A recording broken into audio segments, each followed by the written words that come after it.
It's a new week. It's a clean slate. And today we're going to make back pain less mysterious. Yeah. We're going to crush some flour, roll it up and smoke it. And talk about how it might just reduce the back pain. Hey, new research suggests it might help. We're going to talk about it coming up here on the show. But hey, before we do that, do a little bit of pause, a little bit of drum roll, please. Good morning, Jay. Been a long time, Jay. Good morning, Holroyd. I see you there as well. Jay, been a while, pal. Hey, drum roll, please, and get ready for this one. It's the kickoff of the brand new week because it is. Welcome back to Mornings in the Lab with Keith, Jon, and friends, your daily accountability partner for real talk, motivating content, and live morning conversation that gets your head right. Yes, baby, fair warning. This is an R-rated experience. Good morning, my love. I see my love there in the comments. Hey, everybody put your love aside. I'm shouting out some love to my love this morning. And hey, guys, this is an R-rated experience, sometimes X-rated experience. Hey, Jay, you know we get X-rated. Hey, Holroyd, you know we get X-rated around here. We got the resident train man, Adam Holroyd, hanging out with us here in the comments. Hey, Bernard, you out there? I know you're out there, Bernard. What's going on? The resident beekeeper, Bernard Artist, hanging out there in the Mornings in the Lab. And I know Sullivan's out there as well. And I know Charlie, my good buddy from Connecticut, home of the Hartford Whalers, is out there as well. Good morning, Sally. Good morning, Rahima. I feel like I'm in romper room this morning. Those of you guys that grew up in Canada. Hey, Holroyd, you know what I'm talking about. Hey, Maddie, did you have any romper room? Holroyd? I'm sorry, Maddie, did you have any romper room down there in upper state New York? I know I did.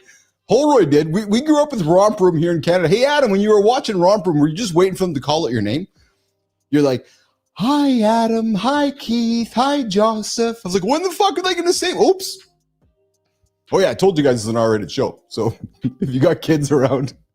Holroyd, I never heard my name on romper room, ever. So, Holroyd, you and I here, everybody can just ignore Keith and Adam right now. Keith and Adam are doing a little romper room love in right now.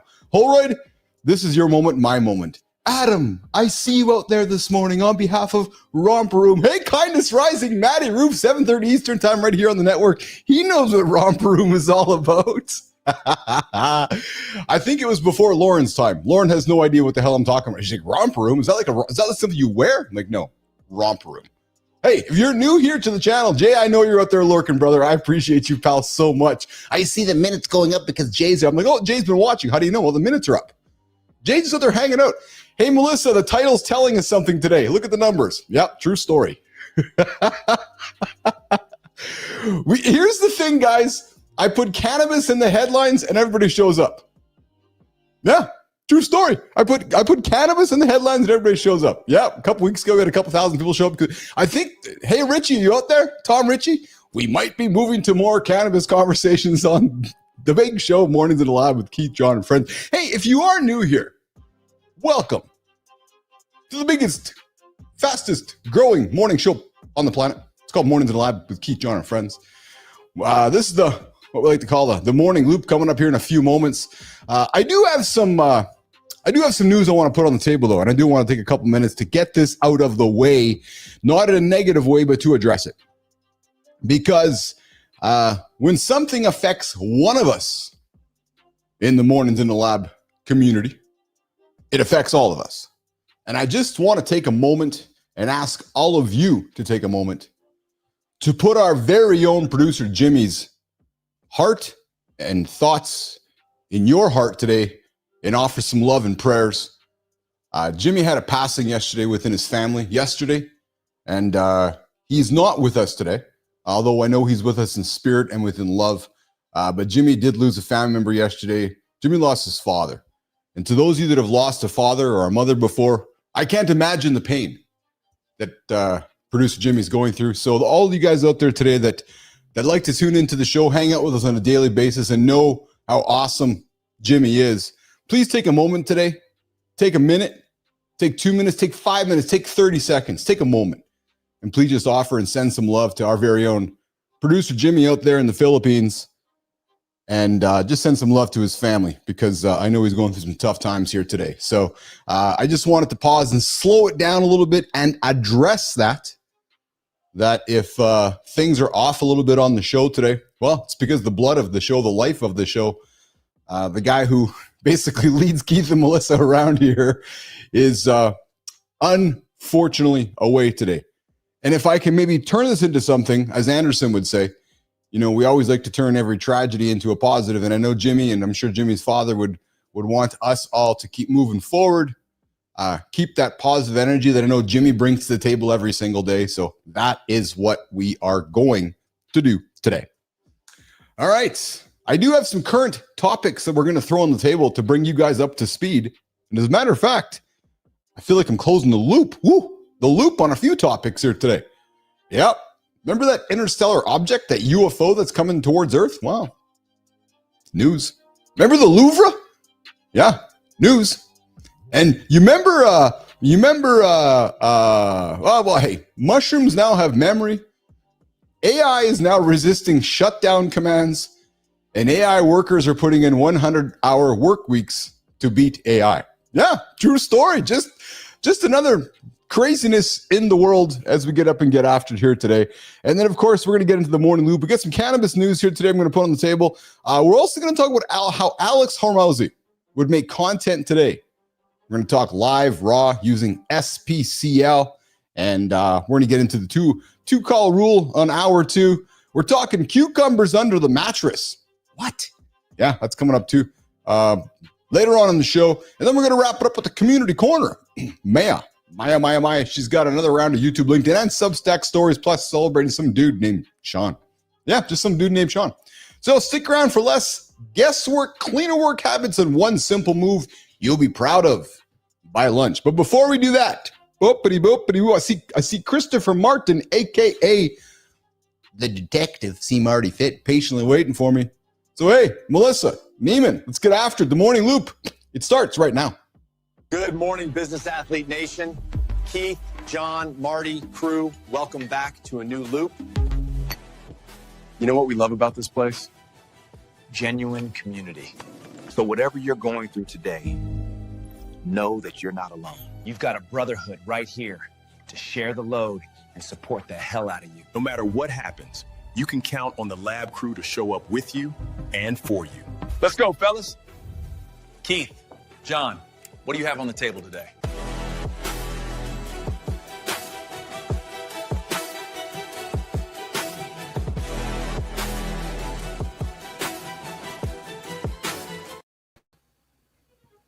Morning Nation, you guys can join the show with us live right now. Come say hi to Marty. You can say hi in the vertical comments, the horizontal comments. The phone lines will open up in the second hour. I appreciate those of you guys that are using it, and I appreciate you guys that are texting me on the weekend and during afternoons and evenings that are just looking for somebody to reach out to. The line is open, 431-300-3005. So if you're feeling it, you're under the weather, you're not feeling good, or you're mentally stuck, text me. Let's have a chat. And hey, if you're not watching us live, I invite you to come hang out with us every single day. 8 o'clock live Eastern time, YouTube, LinkedIn, X, and Substack. Come hang out with myself, John, and my brother from another mother who's joining me right now. Less brunches, more crunches. What's going on, brother? What's going on, man? I'm doing good, you know. Solid morning so far. Yes. Feeling good, man. Looking forward to the conversation today. Yes, I am as well. I appreciate you being here today. We're going to get into a big chat about Alex Hormozi and how he's making content and how I know it's going to influence you're making it, I'm making it. And it's funny because the stuff he's talking about, we've been doing for a while. When I saw the video, I'm like, hey, let's have a conversation about it today. So it's good. How was your weekend, man? What was shaking in your world? I'm sure you heard the news as I was opening up here. We had some tragedy. We had some unfortunate news within the mornings in the lab community. Jimmy's father passed, and I can't imagine what he's going through. And I know you'll take some time to offer some wishes for him today. Yeah, definitely. Prayers up for Jimmy and his family. But yeah. Weekend was solid, man. I did go to like a haunted house type of thing. Oh yeah, it's pretty funny, man. It's pretty. Did you dress up? It's not really my thing. No, I had regular clothes on, but it's pretty funny, man. Yeah. That was actually the first one I ever been to. Oh yeah. Yeah. You can go. You could go to those parties like a big crumble cookie. Just get dressed up in just a bunch of fat suit and just a bunch of like, I don't know, coating and icing and just walk around. Did you say go as a crumble cookie? Yeah, that's exactly what I said. Yeah, fucking hilarious, man. You know, it'd be crazy because it's you. It'd be so out of character for you because you're so against that. It would be like John going as like the husky fat kid, like going as his old self, right? But you going as a crumble cookie. You're like, Marty, what are you? I'm a crumble cookie. Well, maybe we'll see, man. One of my clients is having like a Halloween thing, so maybe I'll do that this next weekend. We'll see. I'll think about it. Oh, that's funny, man. That's funny. You know, speaking of Halloween, I feel like I want to have this conversation with you. You know, Marty, I grew up in an era, and I'm wondering if you have seen this or been a part of this. I grew up in an era where it was not Get ready for the weird and wild. White folk to wear blackface and go as a black person. Like, can you sit back here and just kind of roll your eyes at that and how ridiculous that sounds in 2025? Yeah, that's crazy. You can't do that now. Like, just like hear me say that. Yeah, I'm gonna put black makeup on and go as a black person. And it's just like you saying, yeah, I'm gonna put white makeup on and go as Keith or John. Like, it is the most absurd sounding thing on the planet. Yeah, I'm glad we've made some strides as a human race. Well, you know what's crazy, Marty, is that the former prime minister of my country, his name was Mr. Trudeau. He actually dressed up in blackface years ago and went as a black man to a Halloween party, and he got thrown under the rug for that for a long time. But that just shows you how. What's that? I said I think I've seen people talk about that. Just ridiculous, man. You would think that a leader would understand that there's no way that's not going to get misunderstood. Well, yeah. It's crazy, man. It's insane. How are you, Mr. Andersen? How are you, brother? I'm good. How you doing, brother? I'm doing pretty good, thank you. I would not have expected you to hear the opening as we were getting after, but I know you'd want to know this. We had some sad news this weekend within the Mornings in the Lab community, and our very own producer Jimmy. I woke up to some really shitty news. If I can't put it any different than that yesterday. Jimmy lost his dad yesterday. Oh fuck. Yeah. Yeah. No, you. Generally speaking, you know, like. Family around the world is almost a different definition than in America. It's tighter knit, you know, so I can only imagine what him and his family are going through. So I'm sending positive vibes, Jimmy. Thank you, brother. I appreciate that. Yeah, it was just, I woke up yesterday to a message from him, and then I got it later, and it happened so fast. It was upsetting me. I can only imagine how difficult it is for him and his family as well. So, how was your weekend? You had some family, you had some friends in this weekend, Andersen. How are you feeling today? Are you tired? Are you rested? Are you feeling good and ready to get after it? Yeah, I mean, of course, always having my rhythm even slightly altered always makes me a little tired, but I did the best I could to stay on top of resting. And yesterday afternoon, I spent a few hours. I'm realizing that I just need to be a little bit more intentional about knowing that I need more downtime. Oh yeah. So, Yeah. That's kind of one of the things I'm realizing is I just need to be, because it's, you know, a lot of times when we're kicking ass, we almost view that as a bad thing. Yeah. But at a certain point, we realize, okay, if I don't get myself up to par, I'm not doing everything to my fullest. Yes. And so anyway, so it was I can say I'm not 100%, but I'm far better than I would have been had I not been more intentional about it. Nicely done. Yeah. Nicely done. I had a super productive weekend. Spent some good time with my lovely wife and just got a bunch of stuff done. And it was a fall weekend here in Manitoba. It just felt like fall, rainy, cold, windy. It's turning here too. Yeah. Here's my trick. Too. So I had one of my buddies was here from it was one of our What's up, Fontana? one of our neighbors in goodness gracious, El Dorado down in Mexico. Oh yeah. They live in North Dakota, and they were stopping here. It's kind of like they don't really get a hotel somewhere. No, they just stop here for a couple of days. Yeah. Anyway, I was freaking tired, man. And so I did is I sat down on the couch. We started talking about movies. This is all by design. Oh yeah.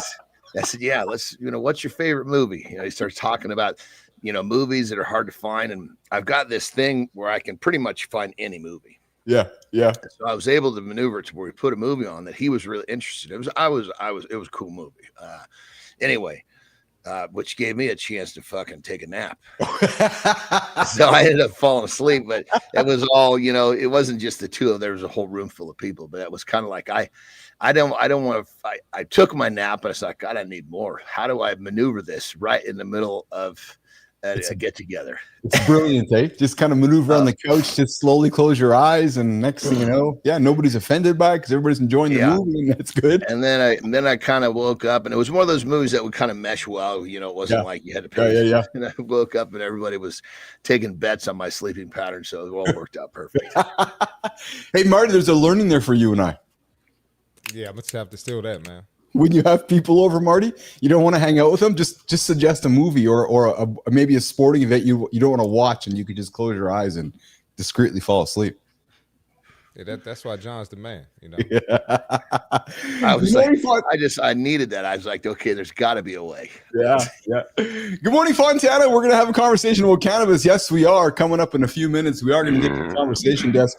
Hey, Neiman, I know we do not have a transition for the conversation desk this morning, I believe. So we're going to, if we do, just hit the run and let's get after it. If not, we're going to just slide on into our topics here this morning in the conversation desk with Sterling and Preston. I know that there was some worms in the tech, I believe, this morning. It wasn't working like it needed to be working. So, hey, do you guys remember that a number of weeks ago I told you that there was some object in space that there was some physicists thinking that it might be interstellar, it might be UFO, it might be something that we don't know what it is. Well, it's getting closer. Yeah, it's getting closer. And there's still this big object we've been talking about. Yes, exactly. Isn't it getting bigger as it gets closer? We're realizing it's gaining. Not only it was huge before, now it's like if this thing hits us, it's game over. Yeah, Marty, is Johnny reading the news behind our back or something? He seems to know what's going on. No, Terry's always she's got this built-in defense mechanism, and she's always like, you know.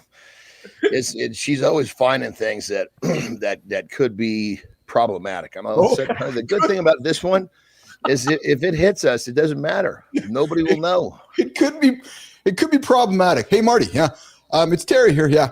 So there might be a big asteroid or something hitting the planet and wiping us all out. Yeah. So it might be problematic. Okay. Thanks, Terry. Appreciate that. Yeah. The things that I got to address and I'd calm her down are the ones that are going to hit us and we're going to last for a while. If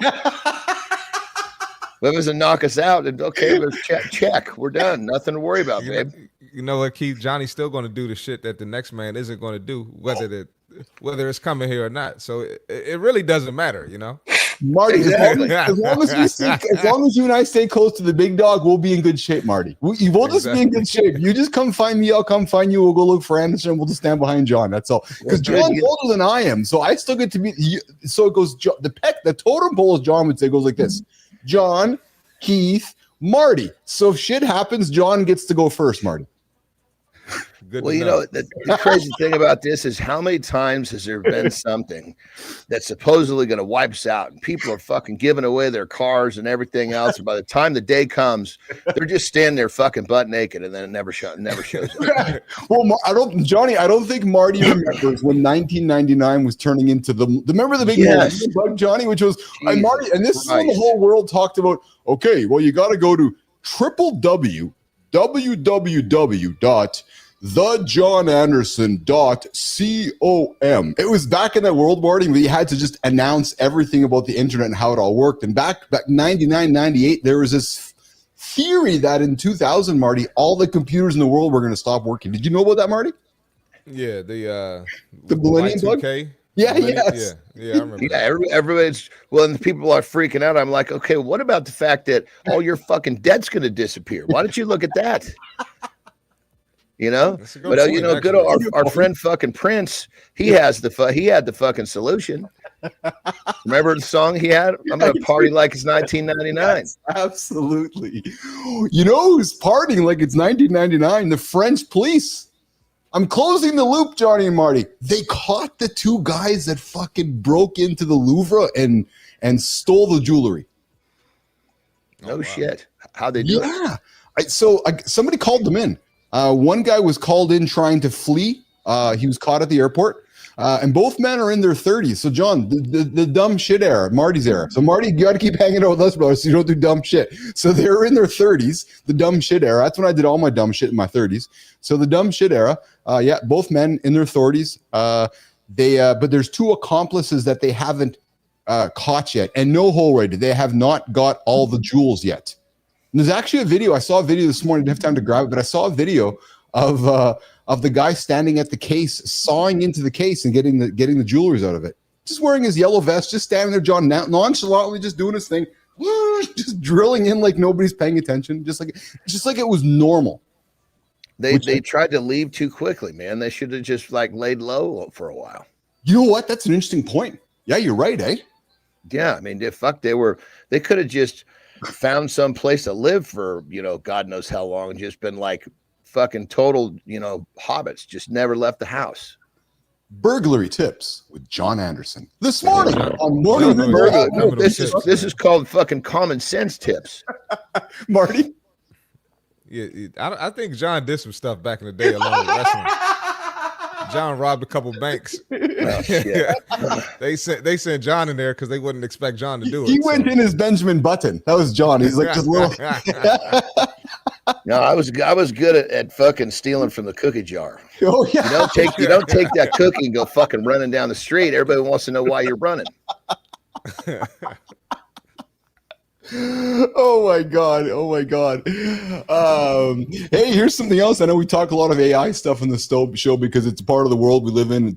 I'm nerdy about it. Well, there's a new study just was released last week that many of these open models, like these frontier models like ChatGPT and Anthropic and Google Gemini, have been resisting shutdown commands.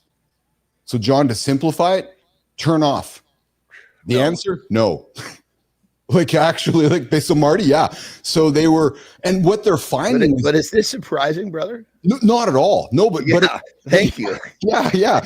So what they're also finding is that some of the models are actually creating like phantom drives and subsidiary drives to anticipate Marty walking up and saying, "Hey, Keith, shut down." No.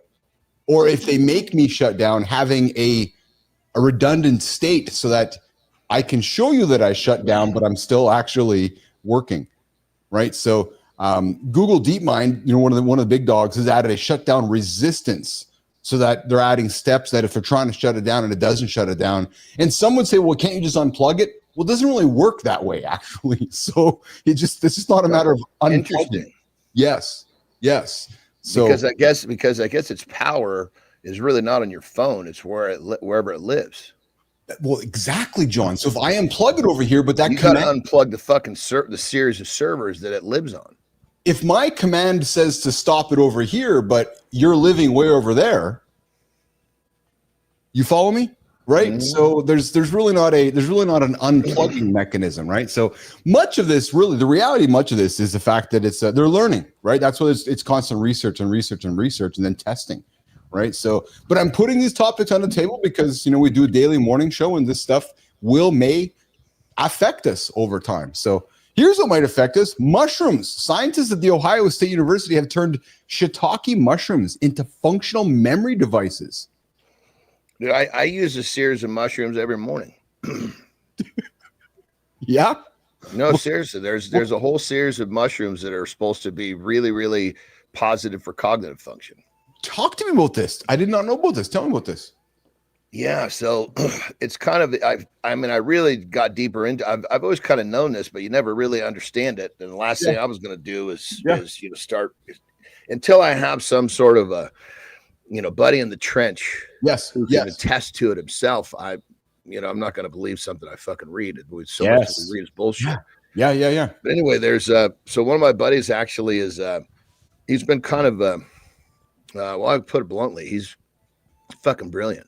Yeah. And he doesn't even live in the country because he gets harassed so heavily when he's here. And he's actually kind of the mind behind two different I don't know if you'd call them nutrition companies. They partake in nutrition, but they're also more like supplementation in terms of brain and cognitive shit. And so he's always working on these different formulas. And basically he kind of you don't even know he's involved in these companies anymore. Like he started one of them, but it looks like he stepped down, but he's still kind of the brain behind it. And so there's this formula. It's called Pico 2. It's actually from a company called Enhanced Labs that now backs me up. because they saw how involved I was getting in what I was doing. They're like, hey, you know, you're like the perfect fucking guy to be representing somewhat we're doing. Well, yeah. And so, it's basically, it's just, I don't know that much about the series of mushrooms other than it's a series of mushrooms that it's just a little bitty scoop. Some people put it in their coffee. I put it in my beetroot juice. Yeah. And it's not something that you feel, right? It's supposed to be something that kind of helps, I don't know, I guess helps your brain from going backwards. Maybe put it the best way to put it. I love mushrooms. I do. I'm all joking aside, not the magic. I enjoy mushrooms. I think there's plenty of benefits, I think, through mushrooms, right? Like we're learning over time, right? So not only there's the psilocybin mushrooms, but there's these mushrooms we're talking about that are actually acting as memory. So many. Yeah, but these are actually acting as memory, right? Yeah, for sure. That's exactly what I'm talking about. It's crazy, man. Yeah. Yeah. Well, no, but these mushrooms are using these like as with computer memory. Oh, fuck, for a computer? Yeah, that's what I mean. Like this is what's fascinating to me is that you're talking about it from an organic perspective, like human wise. These are these fungal circuits are biodegradable, low cost, and energy efficient, offering an eco-friendly alternative to rare earth dependent chips. So making computer chips, you need rare earths, right, to make computer chips, right? That's part of the problems in the world right now. Well, these mushrooms they've understood these mushrooms might be able to replace some of these rare earths to make organic semiconductors, essentially memory. Interesting. It is interesting. Yeah, it's absolutely. It's interesting. Get the conversation about cannabis. So, because I know people are tuning in for that one this morning. I did a little test this morning, John and Marty. Did a test on purpose. I like it. A little experimentation. Come on, baby. 100%. So a couple weeks ago, we had that big cannabis topic on the table. And we know how YouTube works. It works on titles and thumbnails. Well, we had that cannabis topic on the table 2 weeks ago. We had 2,000 people show up for the show. And today we are probably trending in a very similar direction with the whole cannabis discussion. So clearly the world is looking for morning topics and conversation around cannabis. Well, listen, there is 2 new phase 3 level clinical results on standardized cannabis extract that might actually help with back pain. So I know we've talked about cannabis here on this show a number of times. But this Nature Medicine phase 3 mean pain fell almost 2 points. Let me simplify, John, because I know we're a big fan of that. The bottom line is, and I'll just talk from experience. I find, it works. When I consume cannabis, it's so not surprising. I mean, tell me more, man. This is the kind of shit that changes us, because it's one thing when you hear it, another person when they have testimony to it. Yes. And there's discussion that these are actually overperforming opioids. So back to your world, John. Totally love it. Right. So back to your world, right? So back as you were going through your world of pain management, and I'm sure a lot of athletes today, the first thing what does our doctors do is they say, hey, take opiates, right? Well, there's some new opportunity. So there's this trial that involved almost 1,000 adults with chronic lower back pain, and they tested a full spectrum cannabis extract, and they experienced significant pain reduction on a 10-point scale compared to 0.6 for a placebo. So you had a lot of back pain. You took the cannabis extract. You actually experienced considerably less back pain instead of if you took the placebo. Side effects were minor and well tolerated. Bottom line is this: from my experience with cannabis, whether it's CBD or THC, it helps alleviate pain. It's helped me alleviate inflammation. It helps me sleep. But I can tell you for sure, it loosens up my body. Now I smoke it, and there's obviously risks with that. But from my perspective, cannabis, I'll just say it, does help me with pain in my body. No question. I got a little testimony on that. So remember, I was telling you a client of mine started this line. Well, so I played with the sleep one, and then I played with his pre-workout. And the pre-workout was supposed to, it's a non-stim. Yes. But it's primarily supposed to help with pain for your workout. Yes. And the day that I took it, was my last training day. And I can't say that I was in like bad pain, but I was definitely a little achy that day. And it took my aches away. Oh yeah. There you go. Absolutely. Yeah. Was it a gel? I'm sorry. Was it a capsule, John? How did you consume it? He's still kind of early in development. 2 big fucking scoops of some pretty sour shit is what it was. Oh yeah. Yeah. I tried to mask that fucker, and that sourness said, "Fuck you. You can do whatever you want. You're gonna just deal with this." So I just fucking slurped it down. Yeah. There's no question. That's so, because opioids, they don't fucking fix anything. It's a mask. That's exactly it. Yeah. What about you, Marty? Have you where have you danced with the cannabis stuff? I haven't really, honestly. I haven't. No, really no, and seriously, no. So I'm not trying to put you on the spot here, but have you dabbled or tested or played or even CBD or THC, Marty, or have you largely stayed away from it? I've done like the sleep CBD gummies. 100%. I've done some of those. Yes. But I mean, and have you when you've taken that, Marty, have you noticed some effects? Like, so I know when people in my world have had CBD, I've seen the positive effects. Help slow down. I would just say I had great sleep. Okay. That's about it. But I mean, just from always being tested for it from basketball, I kind of just stayed away from it. It never was my thing. I get you. Yeah, 100%. 100%. Yeah. Yep. There's researchers from this study of these almost 1,000 people, and John, I'm sure you can appreciate what I'm going to say next. Emphasize that although millions use cannabis for pain, there are, these are among the first large controlled trials that this may give evidence that it's an alternative choice to opiates for lower back pain. So I guess here's how I'd put it on the table. Coming from education and experience, like John likes to talk about, in his peptide world, not here to endorse or sell or suggest anything, just purely working from experience. I have not been down the path of opiates. I have been a cannabis consumer for a good part of my life. And that's a very fucking good thing. Yeah, thank you, John. Yeah. So, and I can say that it's helped me with any kind of, like I said before, lower back pain, any kind of pain, any kind of inflammation. And what's frustrated me over the years, especially as a cannabis investor and in the business, is because it's been so tightly restricted. There's been so little research on it. So when I found this study, I'm like, yes, let's have a conversation about it, because I know somebody who I'm close with, Mr. Andersen there, who's had troubles with the other side of the option, which is the opiates. So if we can have people not taking opiates and trying this might be a better choice. Dude, like when you say, for anybody who doesn't know, like when I hear you say, I haven't played with opiates, that's like you saying, I haven't played Russian roulette. No shit, eh? Well, look at the fucking studies. The amount of people that get hooked on it. I mean, what the Russian roulette, the old joke was six possibilities. One of them is filled with a bullet. Yes. So it's 6 and 1. Yes. I think opiates is you probably have to have a 4-shooter. Fuck. I mean, I think probably 1 in 4, maybe more than that, get hooked on that shit. So forgive me for asking such an obvious question, but I just want to put it out there just to ask it. When you take one of those things, like, is it telling your brain so immediately that, oh my God, you want more of these? Like, does it make you nervous or feel kind of crazy talking about it when you think about it? Like, talk a little bit about the experience of getting hooked on it, Johnny. Well, let's go to the high end. So like when I first took an Oxycontin, which is like the fucking highest of the high of opiates. Right? Yes. Basically, from what I understand, it's, I've never done heroin, but it's like heroin, and it's like, heroin and from the medical world. Yes. I remember I took this fucker and I was like, oh my, it felt so good. I was like, holy shit, this is going to be a motherfucker to manage. I mean, it's like, how do you not want that feeling all the time? That's what it is.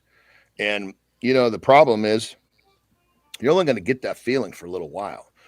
And the next thing you know, you're chasing that feeling. And then pretty soon without it, you're not feeling normal. Right. Then you're chasing, okay, I want to feel normal. And then it turns in, fuck, you're not taking it and you're sick. Now you're just taking it so you're not sick. Now you're in fucking trouble. When you feel like you're going to throw up, like that nauseous feeling, that's a brutal feeling. If you were one pill away from getting rid of nausea, think of how many people would break down in that state. Yeah. Marty? I like I said, it's not really my thing, man. It was never. And that's good, Mark. That's I never great. had interest in it, but you guys are kind of making me want to dibble and dabble in it. No, don't fucking dibble and dabble in opiates, dude. Okay. No, not in opiates. No, hell no. Cannabis. If you're curious about cannabis, yeah. Good. Because like I said, dude, opiates are Russian roulette, bro. It's straight up. Yeah. As far as the cannabis, I'm not old, but as I get older, my body is, it's responding to my workouts differently. I'm doing a lot more recovery now, so it is a little intriguing. But I won't ever touch the opioids. Is a Percocet an opioid? Yep. I think it is actually, yeah. Yeah, I had that. I had tonsillitis, so I had that for a little bit, but that's about it. Oh, yeah. Hey, John, I guess it's an obvious question. I'm assuming opiates are still being prescribed today, like in 2025. Like somebody's going to a doctor today, and even all the knowledge. Oh, yeah. It's probably one of the most number one prescribed fucking pill on the planet. So even with crazy all part of is the knowledge we have today, there's still a guy walking in and offering that up? Dude, because it's all part of the system. They don't want to heal you. They want to subscribe you. Yeah. There's a movie one of my buddies did. He does these fucking movies that are like uncover shit. It's called Prescription Thugs. Watch that. We'll fucking give you a perspective you've never seen. One of the stats that just fucking blew me away. It's funny enough, when they were making that, him and his brother, I'm pretty close with his brother, is Chris Bell. Mark Bell's one of my buddies. I came close with Chris too, but I didn't know Chris very well at the time when he was making that movie. And so Mark actually reached out to me and he was like, hey, because I was in the wrestle, hey, do you know anyone that would be good with working with Chris on this movie with opiates? And I'm sure he was hinting to find out if I would be open to it. And I was just like, I wasn't airing my shit out on a fucking movie screen. No shit. Yeah. Yeah. I would now. But when you're fucking hooked, you're trying to protect your position. I feel like I'm being naive right now, but I'm actually kind of taken aback that with all the knowledge we have, that we're walking up to somebody and openly prescribing somebody an addiction. Like, so Marty, so let's just talk. But that's the plan. That's what the technology is all about. I understand that, but I'm just talking, like, again, naively. So I'm Dr. Chief. Marty's coming in to see me because he's got pain, and all the knowledge we have. And so, okay, Marty, here, take these. You're gonna get addicted, but just take these, and then go figure out the rest of your life. Like, just keep fucking getting, just keep buying them. I mean, so check this out. Sad, man. My surgeon was fucking really, he was, totally hooking me up, right? It's sad. And here's the thing. So think this through. Yeah. So like when I would first have a surgery, right? Yes. He would say, we're going to prescribe you this medicine. Dude, he would go into his office and he would come back, and he was always hooking me up. He'd give me a fucking small bag of sample pills. Those sample pills came from some fucking drug company that were sending them to him so that he could give them to people so that they would fucking get hooked. I see Marty. Your face is mirroring mine because I've been on the planet a couple years, and I'd like to think some naivety has fallen off my shoulders, but just to hear Andersen talking about it, I'm thinking to myself, yeah, I'll go to we'll go to GNC or go to some fitness shop, and they'll give us samples of protein powder or creatine or whatever, right? And yeah, we're going to go into the doctor's shop and here, just take some of these things. You're going to get addicted, but just take these things, try them out, and tell me what works. Well, it's primarily an American thing too. In that movie, forgive me, I don't remember the actual stat, but it was basically something like, we are like a single digit part of the population, right? Americans, but we use like 80 something % of the pills. Good Lord. Yeah. Oh, fuck, dude. Good Lord. Crazy. All right, guys. Well, I got a comment from Lauren here coming. The amount of people I see on morphine, or I guess very, very potent opioid, is mind blowing. Again, Lauren works with some elderly folks that are aging, so it's hey, we're talking cannabis, talking opiates, and And apparently, as I wrap up this conversation, we'll move to center stage and get to. And I think the place for an opiate is okay. This fucking guy he's gonna be dead in a year. Let's just fucking let him, and we can't stop it. He's terminal. It's coming down the pipe. Nobody can stop it. Limited time. The clock's fucking ticking. He's in so much fucking pain. Let's just let him live a fucking semi-pain-free life. He's going to be laying there fucking in pain or laying there half slobbering. That's where they should be used. I get you. Yeah. Interesting. I mean, the amount of soccer moms that are fucking driving kids around to practice in fucking minivans that are on that shit is unbelievable. Oh, I can only imagine. All right, well, we're going to move on from the morning loop to a center stage discussion coming up in a moment here. I asked Marty to be here for this conversation because I found a video last week with Alex Hormozi about how he would make content today. And for those of you that don't know who that's the video you sent me, right? Yeah, who Alex is. He's a successful entrepreneur, successful online internet guy. He's done quite well for himself, acquisition.com, and he put in a video to demonstrate how well he did. He did a book release. He made over 150 million in an hour selling his book. Yeah. So he's ubiquitous on the internet with the things he does. And he made a video. And while I was cutting the grass last weekend, it was 25 minutes, Johnny. I listened to it and I was like, oh my goodness, this is exactly what we are doing. And I wanted to put it on the table. I asked Chris to be here today to have this conversation because I know you make content, Marty. Johnny makes content. I make content. We're in the content business. So I thought we can have a conversation about the video. And truthfully, just true story, I wanted to be a little more prepared for it, but because of the news this weekend with some of the family events happening with Jimmy's World and so forth, we're going to more or less talk about it here today. So let's get this conversation started. Melissa, I know we have an opener for it. Let's throw this opener on the table and let's get into the conversation about how Alex Hormozi would make content today in 2025. Melissa, let's run it. If it's not clear, it doesn't convert. One hook, 1 point, one proof. Post it raw, not later, now. Build, ship, repeat. The audience will find you.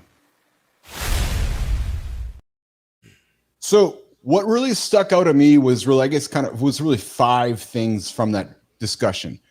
And I guess I'll go. If it's not clear, was as he's building his content and his content strategy for the future, it's clear to him that live and engagement are the future of content creation. And I teased this a couple weeks ago here on the show, but they were Hormozi and Mr. Beast and the gang were at a live event, and they were the crowd was cheering folks that were coming on the stage. And A-listers that were coming on stage received almost no applause, Marty. Shorts creators that were coming on stage received somewhat of a little more applause. The long form guys that came on stage, like the YouTubers of the world, the Casey Neistats of the world, received legit applause.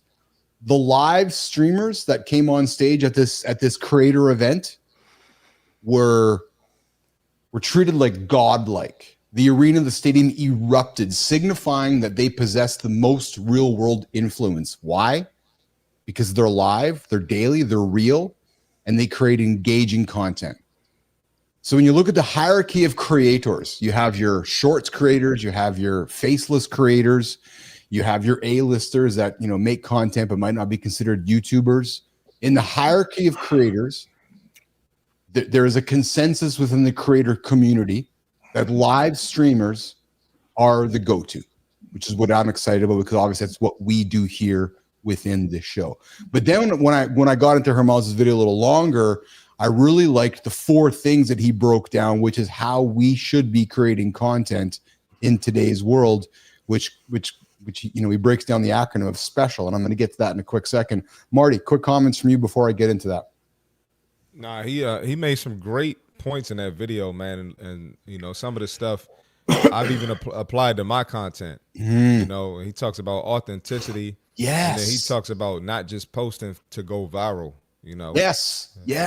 Post to educate, post to inform, and post for your customer base. Right. Yes. Yeah. Because your customer base doesn't just want to be entertained. They want to learn from you. That's right. That's right. That was probably the biggest thing I got from it. I liked his framework, Marty and Johnny, and it was the SPCL framework, basically breaking down special. And John, I got to be honest, man, I thought about you often when I was listening to this. So he starts off with S as in status. And I thought this was the way he breaks it down. It was so simple, man. Right? Status is defined as being someone who controls reinforcers in a given environment. And I thought this was the best example, a bartender. Remember this one, Marty? Yeah, that was a good example. Yeah. So Johnny, get this, man. A bartender in a busy bar has status because they control the scarce resources of drinks. Right? Right. I love that. You're standing behind the bar and John wants a drink to me. I'm controlling John in that moment. Well, not only he controls not only the resource, but he controls the service that controls the resource. Yes. He's got double trouble on his hands. I thought that was brilliant the way he articulated that. Because then he's like, you take that bartender. He can serve it up quick. Yeah. But what I really enjoyed about that status, right? Yeah, fuck yeah. In that moment, nobody has more control than him. But then here's what's great, right? He moves up from behind the bar, Marty, out into the real world.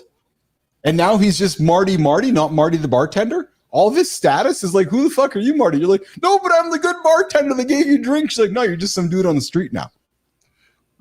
Absolutely. Right? I thought that was great. About him. Yeah. And I liked how we also used how parents have immense status over children, right? Because they control their scarcest resources, their food, their money, their toys, their food, and their children. So status. So I really liked that, how he said, you have status. So think about ourselves. We have this morning live show that people are curious about, don't know how to do it. There's status here happening every single morning with 2 hours. And it's funny because when I get away from the show and I just become Keith to my family and my kids, I'm just Keith. There's no, like, it's just that bartender example, right? I'm not behind the camera, the microphone. So I thought that was great. The idea of status, right?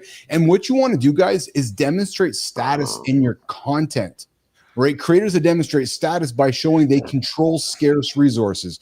So John, you talk about your peptide business, right? There's not everybody has the experience and authority you do, right? So you can talk to that with status.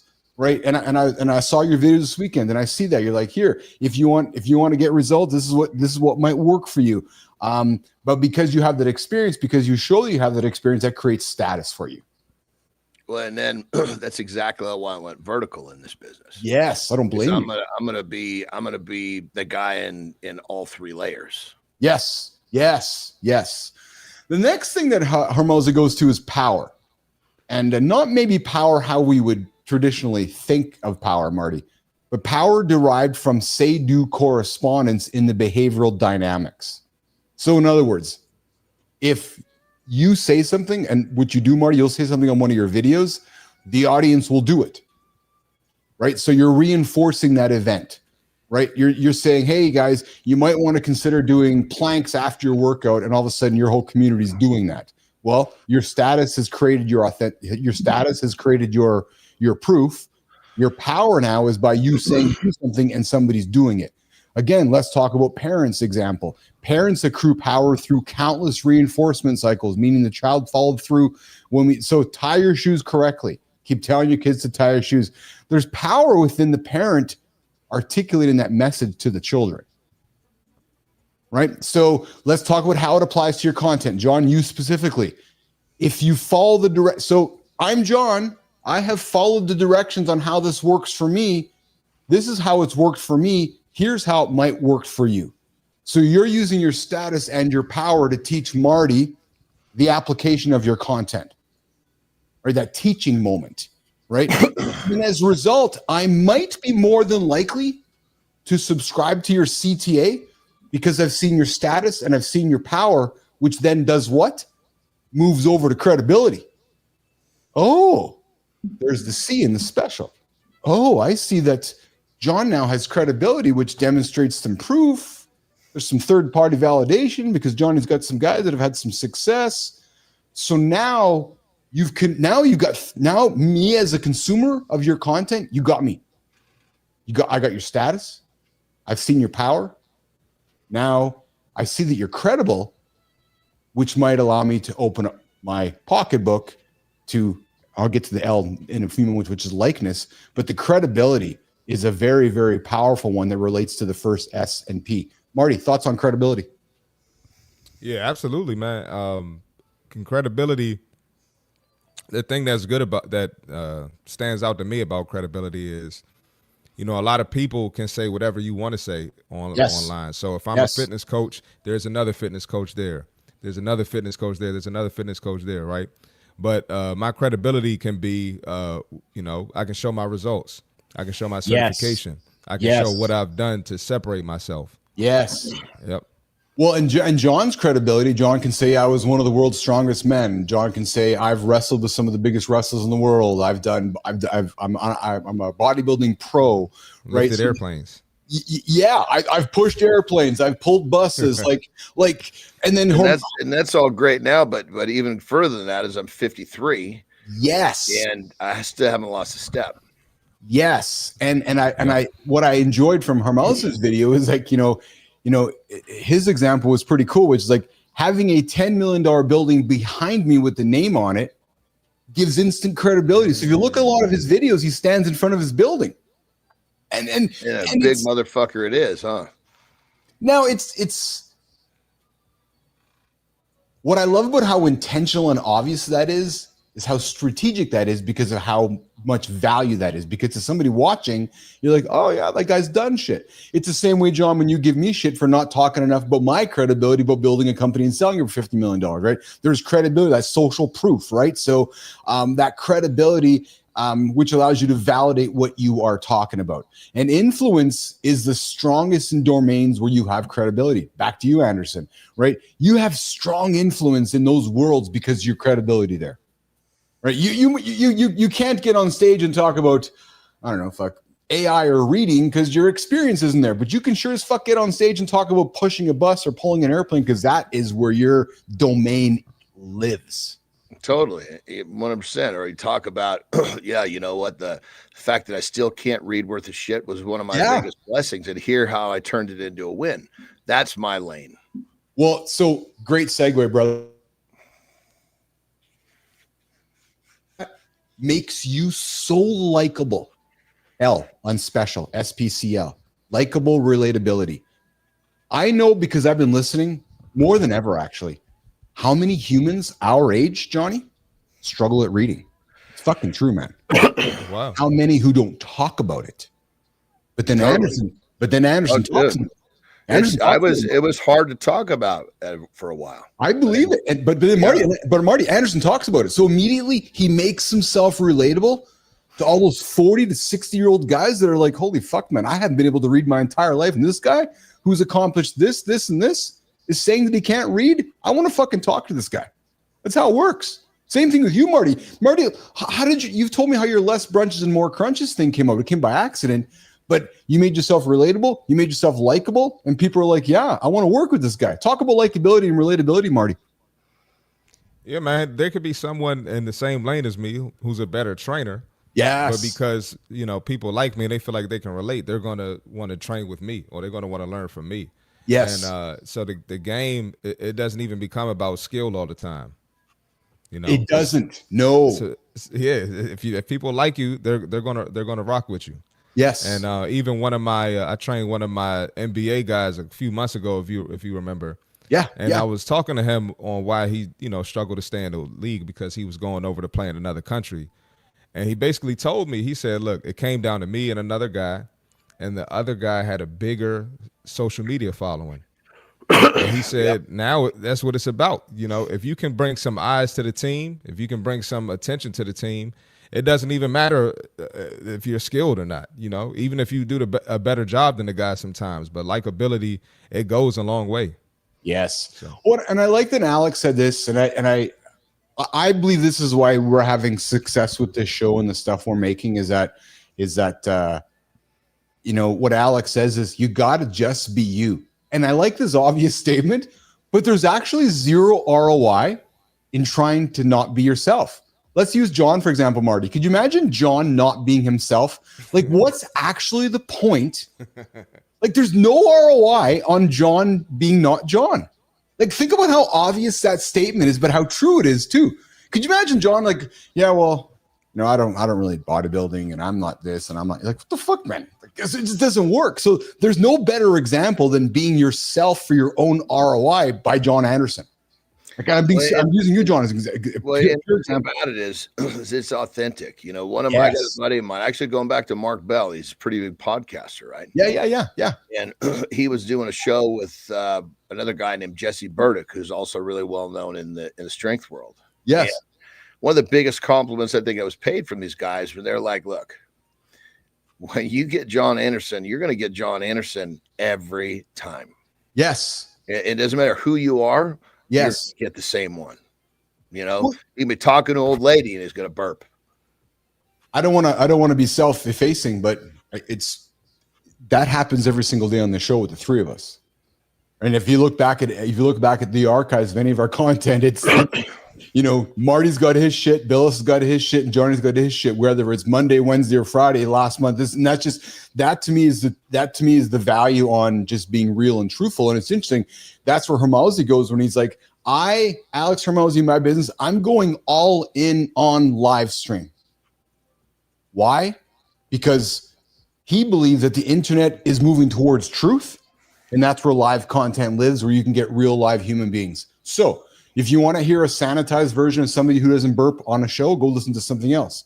You want to hear a full version of a human being that burps on the show, come on the show and John will burp. And I'm making what I do in the interest of having a good show is I make sure it's not loud enough that it's going to the sound will go over what you guys are talking about. I don't know, man. It's been loud a couple times, man. Oh, dude, that's nothing, bro. That's nothing. That's nothing. I love it. So in working towards wrapping this up, what he also talked about was a crucial factor for driving the focus on live streaming is the ability to maximize the time spent. Right. So again, if we're living in a world where more and more content is curated or AI or not real, every single week, at least 10 hours a week, folks can come hang out with the Handsome Chief, right? Real live, right? And Marty and Johnny. And there's value in that, man, where think about this, John. So there's one guy. So let's just use you, for example, or let's use both of you guys. So there's one guy out there selling peptides. There's one guy out there who's a fitness trainer. He makes 1 hour of content a week. And then there's Jon Andersen, who makes 10 hours of content a week just by having a morning conversation. There's Marty out there competing against the fitness guy who's out there making 1 hour a week. Marty's making 7 hours just by showing up, right? Live interactive content that pursues the truth. According to Alex, and I'll just say according to the Handsome Chief, who's been from the world of social media and media in the past, what we're doing is the future. I saw this video. I was never more excited about what we're building. I don't need affirmation for my own beliefs, but let's be frank, guys. When you hear others supporting what you're building and believing in, it sure is an energy boost. John, it's like when I've been taking down high levels of protein for forever. Yes. And all of a sudden, and it was always questioned, this, that. Listen, I'm not trying to argue anything. I'm just telling you what I do. Yes. But then all of a sudden, when what I do is supported by science, it's like, I don't need to say I told you so, because I never questioned it. And I'm glad. And so this is how I feel, but even with peptides with you, right? So we've been hanging on for a year and a half, almost coming up to a year and a half or so. And, we've kind of talked about peptides, and all of a sudden that one guy, Andrew Huberman, love the dude, science, great content, always dropping great stuff, great nuggets. Start talking about peptides. The world's like, hey, let's start talking about peptides. And you're like, yeah, well, I've been talking about them for a long time. Hello. Right. So I love that. But guys, 5 key points to wrap this up, Marty. And Marty, I'm really glad you're here today because I wanted you to be part of this conversation. Number 1, the goal is influence, not views. Hey, Marty, the goal here is influence. You want your folks to lean into what you're doing, what you're believing in, and that, views are views, but views come and go. Your influence can last forever, Marty. Yeah, no, I've had to have this talk with myself a couple times, man, because yes, I get a little crazy with the content, and it's fun. It's fun. I love debates, but at the end of the day, we're not here to debate and have fun on social media. We're trying to grow and run a business at the same time. So that's it. Definitely, I've been 10 focusing a lot more on views my influence that actually change someone's life. If those 10 people have, they are changed from those 10 views. That 10 views is worth more than 1 million who don't give a shit. No Absolutely question agree. about it. Absolutely No question about it. Well, and he talked about that, And- right? He's like, do you want to be in front of 1 million people when 998,000 actually aren't your audience? Or do you want to be They don't give a shit. you don't give a don't shit? care. They're just taking Yeah. up fucking space in your world? Or do you want to be in front of 10,000 people who have wallets who are hanging on every single word that Christopher Martin is saying? I know your answer, Marty, right? Yeah, and people will say, "Hey, Marty, I like when you did this type of content." And I'm like, "Oh well, sorry." Yeah. know. There They you want me to go. go back to the big back talk every day. You know?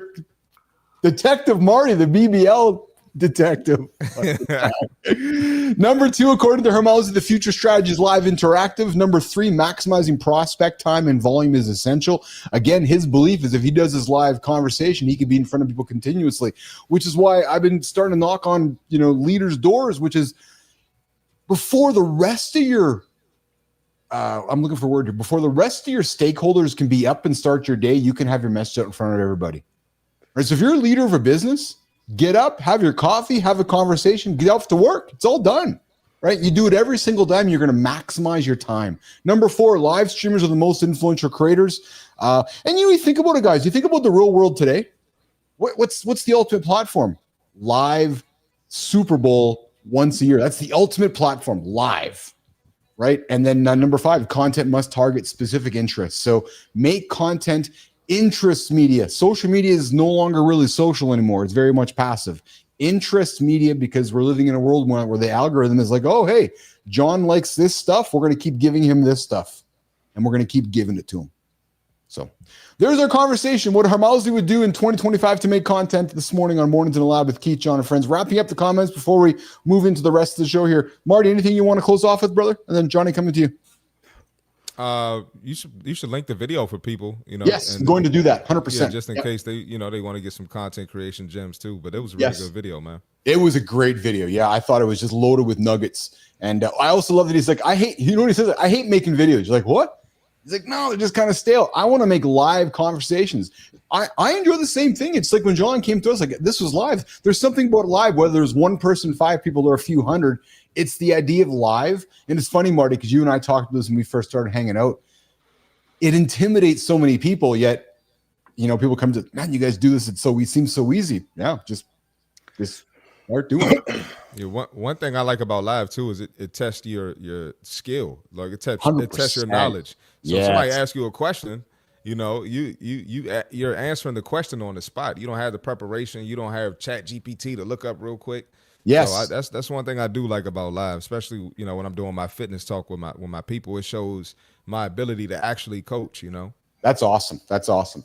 All right, guys. Because if you know, you fucking know. Yes. Yep. Don't get out of your fucking lane. That's it. That's it. That's exactly it. All right, you're hanging out with Keith, John, and Marty here on Mornings in the Lab. We're going to do a reset. We'll do a lifestyle tip with Jon Andersen, Neiman, and then we'll come back to an hour to a reset. Marty, do you got to rock and roll? Can you stick around for a little longer? I got to rock and roll today. But all right, brother. Well, listen, I'm really listen, you and I talked last week. I'm really grateful you were able to be part of this conversation today with Hormozi because I wanted you to be part of it. I love your content creation. I love where you come from with your knowledge, beliefs, and I wanted you to be part of this here today. So I'm glad you were. How's the new business going? That's literally what we're talking about. Yeah, it's going good, man. I'm working on 2 closes right now. They're nice.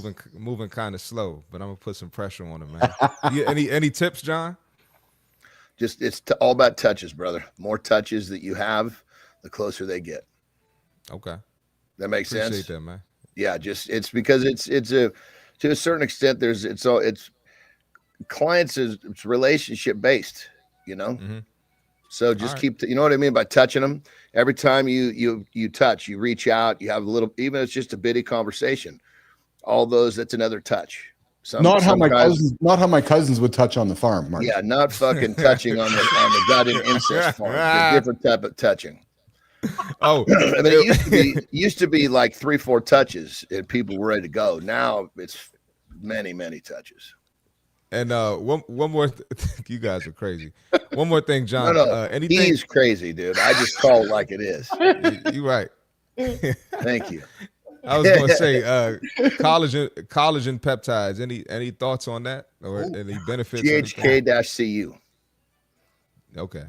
GHK-CU. It's all about that. That is the collagen peptide. Okay. Where does the curiosity come from, Marty? Client or yourself? I'm serious. Just myself. I saw some in the store yesterday. So. Oh yeah, Oh, seriously. you're talking. Is it? And that's one of the few that actually works topically. Funny enough. Is that right, Really? Johnny? Yeah. Yeah, it works as a cream also, which is very rare. Yeah, but what you're talking about, aches and pains, that's TB 500, BPC 157 mix, but then you can also get the mix with GHK-CU. Now you got massive healing on every front. Like here's a perfect example of the collagen peptide, bro. So I used to have Botox injections in my forehead multiple times per year because you make this face, you get these lines, right? Mm-hmm.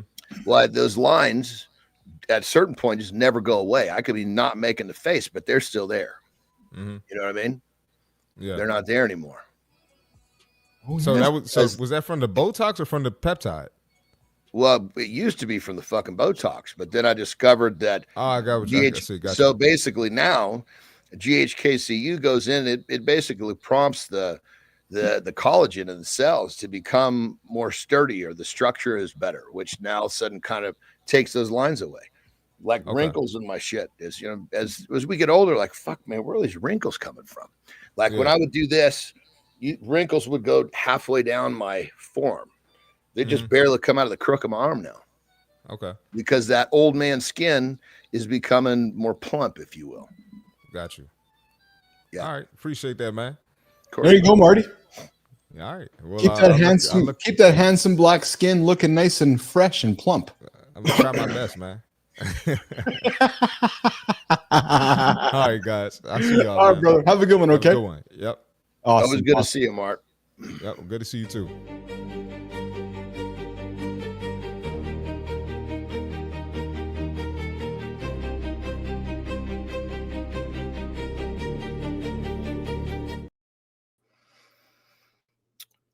Every day.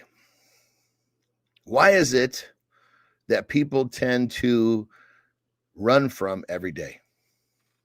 You get uncomfortable and think of having to do something every day. Let's break that down. You brush your teeth every day. And if you don't, you sick bastard, you need to start to. You wipe your ass every day. There's a list of things you do every day. Right? That's just like basic self-hygiene.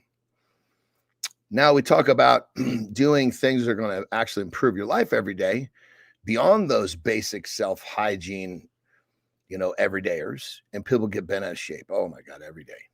Well, let's flip the script. Look at all the shit that you do every day that fucks your life up. Every day is all through your life. You're just committed to the wrong everyday activities. So the first step in this is to realize that every day is a part of your life, whether you like it or not. So what I prompt you to do, the tip is this. Write on a piece of paper 5 things that you do every day that don't help you get better. You find them real quick. And then realize very quickly that, God damn it, if I'm going to be doing things every day, I might as well do some things every day that are going to help me. And when you break it down to the simplest format that every day already exists, all you got to do is make the decision that you're going to commit your intention to everyday shit that actually moves the needle in the right direction rather than the wrong direction. So when you hear the phrase every day and someone tells you that they do something every day to achieve something, stop cringing, because you do the same shit. Well, I shouldn't say you do the same shit. You do every day also. You're just doing the wrong shit every day. So ask yourself a question. Is every day really something you should fear? No. Every day is a tool. You're just using the tool the wrong way. Rock and roll.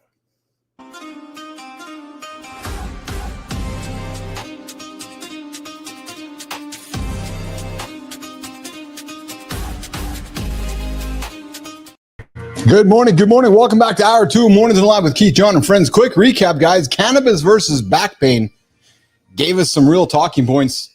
I'll talk from experience. It works. Period. True story. Yep. I find cannabis helps me with inflammation and any type of pain in my body. So if you're moving down a path towards opiates or considering a path towards some cannabis because of back pain, new research is telling us that it might be helping us out. So without trying to tell anybody what to do, it might be something to consider. And you don't got to smoke it, guys. There's so many different ways to consume the product now. So it might be something you want to think about. We got into Hormozi's conversation about how he would make content in 2025, live and interactive, period. And we got into the special framework, status, power, credibility, and likability, giving you guys nuggets on how to rethink your content strategy. And hey, current conversations were on fire with Sterling and Preston. Man, we got that interstellar object, that UFO on its way down. We don't know what's happening there. The Louvre, we got the suspects. AI workers pulling 100-hour weeks, and advanced AI is resisting shutdown tests. And hey, apparently mushrooms might have memory. All right, coming up next, guys, hour 2. The 2-call rule, the tiny response discipline that lowers friction and raises your stock at work. Then, unfortunately, I don't got my brother Jimmy here to talk about cucumbers underneath the mattress. Nope. But yeah, we're going to talk cucumbers underneath the mattress. We're going to talk about a belief versus biology tech and giving you the real levers for energy and libido. And it's not about putting a cucumber underneath your desk. And hey, guys, you guys can join the show that's live. We're going to open up the phone lines in the bottom of the hour here, 431-300-3005, 431-300-3005. Send a text, leave me a voicemail, call the show. We'll open up the phone lines to have a conversation with you guys in the bottom of the second hour during the community corner. All right, Demon, I know we got a little bit of an opener for our deep dive topic here today, which is around the 2-call rule that makes you instantly more respectable at work. Let's get into it. Respect isn't asked, it's earned. 2 calls, then silence. Context, 1 ask, number. Real pros don't chase replies, they set standards.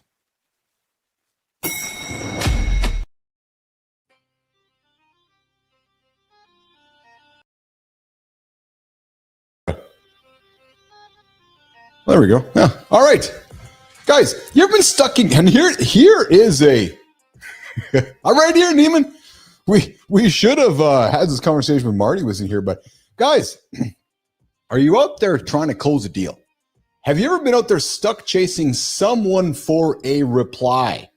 You're like, holy fuck, man, Billis isn't responding to me. Yeah, you're sending a note to the wrong email address. Well, the 2-call rule might be the simplest response discipline.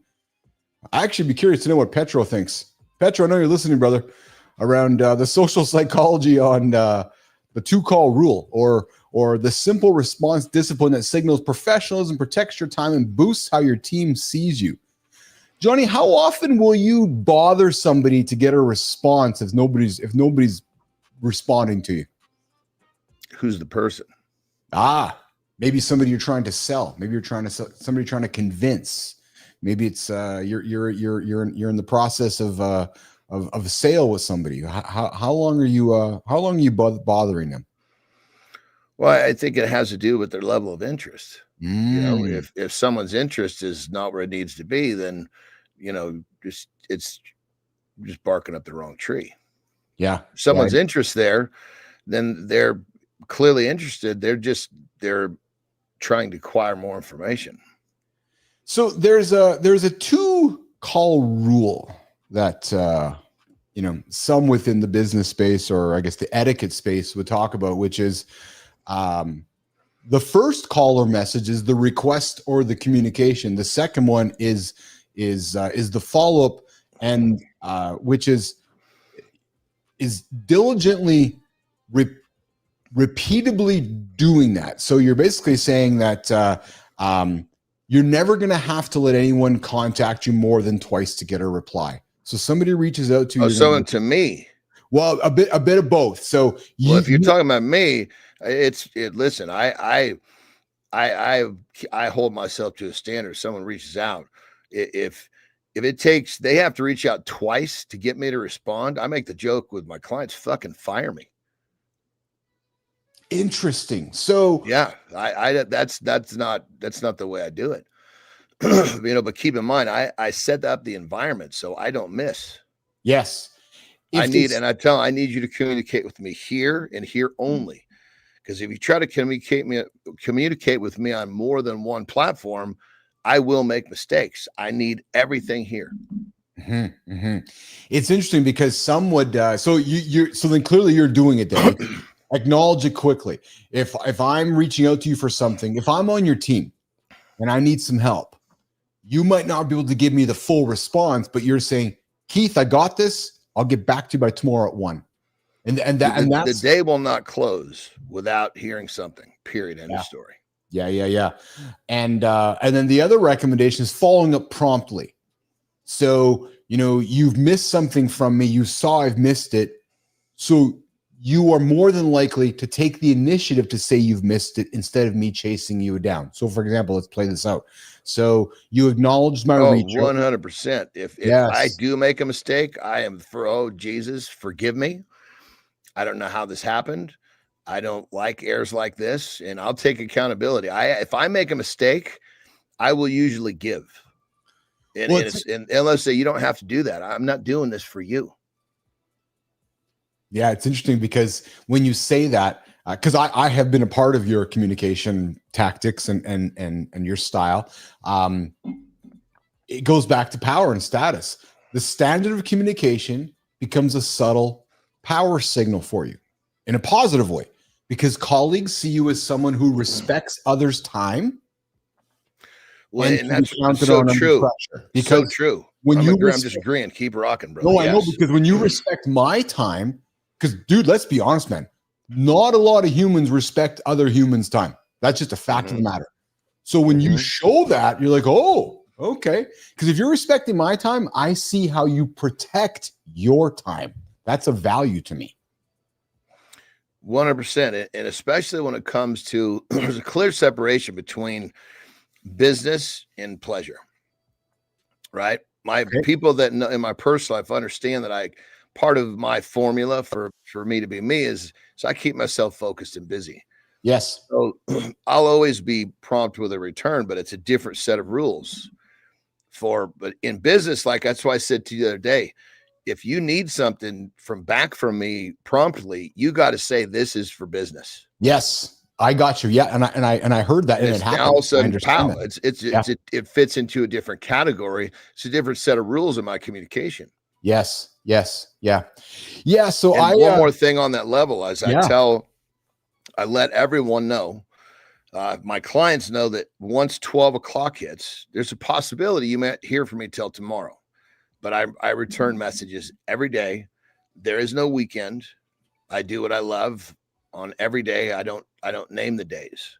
Yep. So some clients I'm not going to contact you on the weekend. Well, it's your choice, and that's totally fine.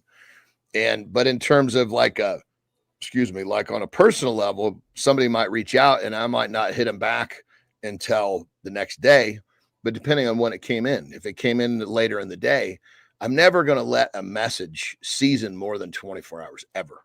Yeah. Well, no matter who it's from. Yes, we got our own Dr. John Petricelli, Johnny, offering and supporting what we're saying here. The second call signals credibility, accountability, and seriousness. And you never know how desperate someone is to close a deal on something. Even absurd offers work 3% of the time. Right? Like just this idea of following up. It's the basic principle of following up. So guys, how to apply it? Acknowledge quickly. And again, I'll throw water on John here. He does a good job of it. Acknowledge quickly, follow up promptly. Use systems. There's so many ways for systems today, whether it's reminders, auto responses, and closing the loop. You've heard Andersen say it. I missed it. I'm sorry. I got to get onto this. I'll get back to you by 1 o'clock today so I can close the loop and get it handled. And when you do that, no one's wondering whether you're paying attention, listening, or following through because you have closed the loop. You haven't relied on the other person to close the loop. Well, and like if there's tricks to this too, like if I'm ever in a situation where I'm kind of overwhelmed, like, holy shit, there's a lot for me to get through here. Yes. And if someone has spoke even a little bit unclear, I'll take that opportunity. Hey, I need you to explain yourself a little bit more clearly so that I make sure that I answer this precisely. Yes. And maybe I could have answered, but it's a little unclear. That gives me the opportunity to actually buy a little time with the response that would have taken me longer when I don't have that time. But the communication is there. And usually what happens, I did that in the beginning just to kind of make sure that I held my standard. But what I realized was it actually made my final response far better, because that little thing that I might have been unclear on, but I probably could have dealt with, was more unclear than I thought. I have a simple saying, taking a page from your words of simplicity. If you're reacting, you've already lost. Nobody's ever going to get angry at you for being proactive. Here's an example. I'm your customer and you keep calling me to make sure I'm okay. I'm probably not going to fucking bellyache because you're perhaps over servicing or caring for me. But to simplify it, if you sell me something and I'm like, fuck man, you have never reached out. And I got to keep reaching out to you. And you're reacting to me. You've already lost. Like you're on the losing end of our relationship. Like I said to my folks at ICUC in the past, nobody's ever bitching at you by calling and saying, hey, I'm just checking in to see how you're doing. It's like when you go to a restaurant, you never complain because the manager's walking around and seeing if your meal's fine, but you're sure as hell complaining if you're there trying to get help and nobody's there to help you. It's so simple, yet John, so many of us, I find in my experience anyways, react instead of proact. Well, another thing too that's really helpful in just about any of these settings is ask a question. Yes. You're good at that. You're really good at that. Really good at that. All right. So I'm going to segue you out of here. Speaking of asking questions. I can't believe it burned that time that quick today. Holy shit. Speaking of segueing you out of here, what do you got going on today? There's my question for you. What are you doing today? Non-training day. I'm gonna make sure that by this afternoon I have a little bit of time to basically keep charging my battery, which is good. I'm going to make sure that I stay intentional about that until I get myself charged enough where I feel like I'm going to be up to par to be back to where I need to be. Like I said, I kind of arrived at this spot about 6 weeks early this year. And so, that life pattern I was talking about, I think that's another thing. If people understood their life patterns, they would be much better in managing themselves. But anyway, so I've got that put into play. Just a lot of fun shit that I'm working on. Interesting. Yeah. It's interesting when you say the life pattern. That's because we should talk about that. I don't think people don't think about that actually. Oh, dude, you can see them. If you know someone well enough, you can pick them out. Like I know people. Oh, yes. Not mentioning names. Yes. But about every 6 to 9 months, there's going to be an explosion of emotion. And then that explosion happens, you are really safe for about the next 3 to 4 months. Hey, I know you don't spend a lot of time on the TikTok, and neither do I, although as we move into the world of everything is television, it's inevitable that we will be making our way over there. I'm not going to imagine you've seen this gag about putting a cucumber under your mattress for an overnight libido boost, an overnight lifetime longevity expectancy work thing. Well, today there's what is it? A what? Melissa, run the opener. A cucumber. Myth or magic? Cucumber under the mattress. Result? No change. Try habits that actually help. Johnny, there's the cucumber underneath the mattress, which is it whole or is it cut up? The video is cutting it up. Yeah. Well, yeah, I think it's just, putting a whole cucumber underneath the mattress. Well, and here's why it is, right? So the belief is, it's just like you and I growing up going, hey, if you sleep with your textbook underneath your pillow, I'm thinking this is how Petrocelli became a professor. Osmosis. He slept underneath, he put the textbooks underneath the books and slept on them. That's how he got his brain smart. But there's this theory that if you put the cucumber underneath the mattress, that it's going to, it's going to seep through the mattress and going to help with your hydration and your circulation for your morning wood. And because there's the L-citrulline, the amino acid inside of the cucumber, it's also going to help with the morning wood. So, but I got a theory on that. The bottom line is this. There's no actual data. This is the total bullshit meter, Petro, where under the mattress helps. If cucumbers help you at all, it's by eating them with an overall and not sticking it up your ass, eating them. But check this out. Yeah. Anytime you do something Yes. to improve something, Yes. you tend to do a few more somethings to Yes. improve that something. So, okay, Well- I'm going to put that cucumber under my fucking mattress. That person's probably doing a few other things a little bit better to have morning wood. They just are not really paying attention to that. Maybe they went to bed a little earlier. I'm going to see if this works. So I'm going to go to bed at fucking 9 rather than 1 in the morning. Yes. You know, it's just a catalyst for them to start leaning into wanting that piece of wood. So, nation, maybe this is the way to go about it. Prioritize sleep, your steps, some strength training, hydration, fiber-rich produce before any of these dumb No, habits. but here's the thing: if putting that fucking cucumber under there is what helps you do what Keith said, put the fucking cucumber. under. Yeah, that's a good point. It's a good point. Hey, quickly before you go, I just thought of a word Lauren dropped in my head this morning. I'm sorry, yesterday. Carnosine. Carnitine? No, I think carnosine. Carnosine's a peptide. No, do you know of it? I think it's from the amino acid chain. I'm trying to put you on the spot and make you feel stupid here, but just No. I wanna get more- There's so many there's so many things in that sound like that word. There's L-acetocarnitine, there's carnitine, there's so many there's a whole bunch of amino acids that sound very familiar. I'm gonna get some more knowledge. Then I want to talk about it tomorrow because it came up around the house here yesterday. Because Lauren was asking about it. Somebody, and there's a sample package on the counter here about it. So I'm kind of curious about it. Hey Grok, before John goes. Hey Grok, before John goes, talk to us a little bit about putting cucumbers underneath the mattress and if that would help with our sexual performance. Grok.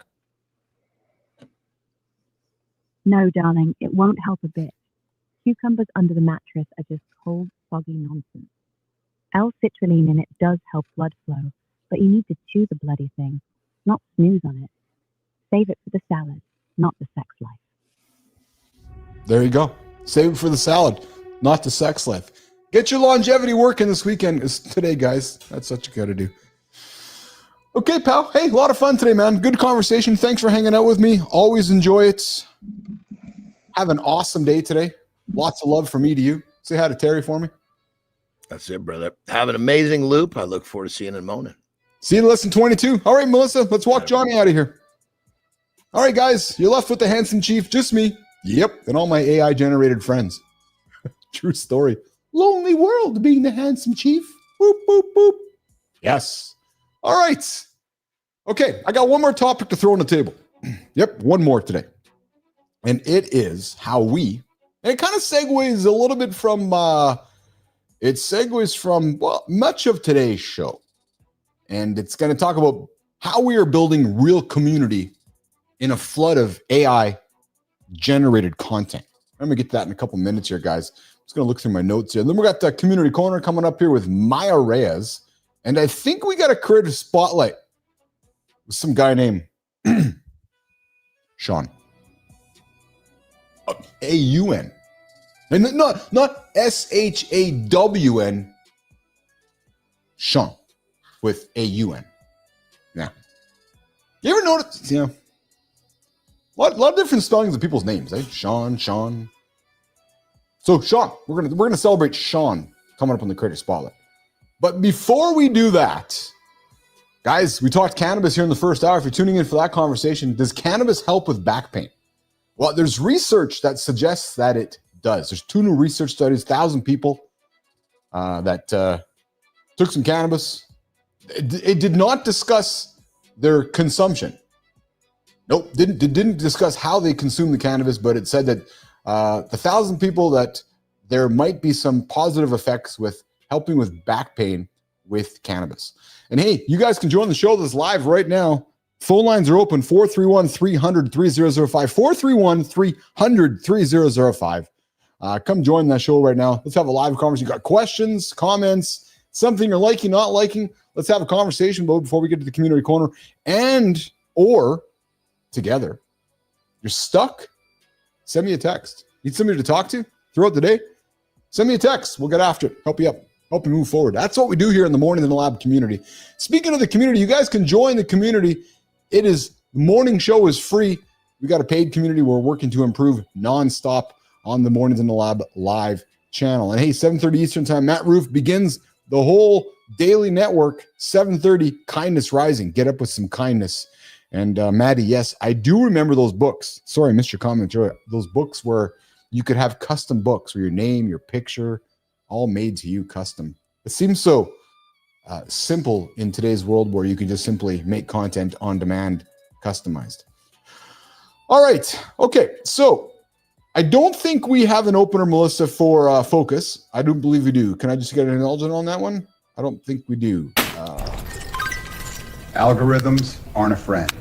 Meet weekly, make something, help someone by name, show up. That's the flex. Awesome. All right. Thank you for that opener. Okay, so the topic here is how are we building real community in an AI flood?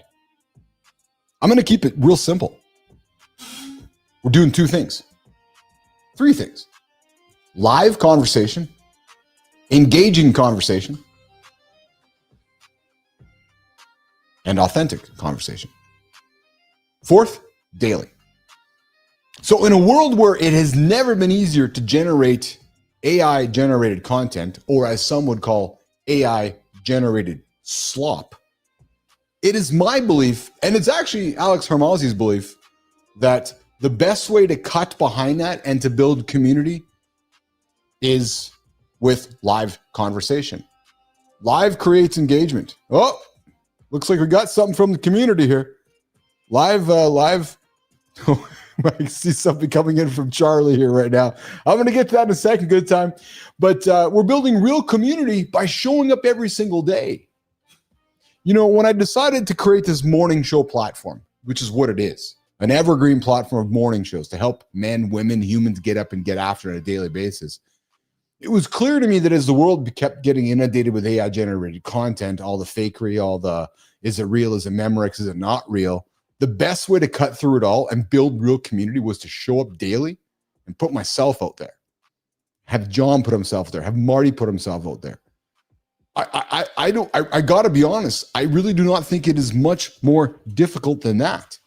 And as I continue to build this platform and as we move to 2026 to sell the platform, which is, Conversation OS Live, the Mornings in the Lab Live platform, if you're looking to build community in 2025, 2026, the best way to do it is to start the day with your community.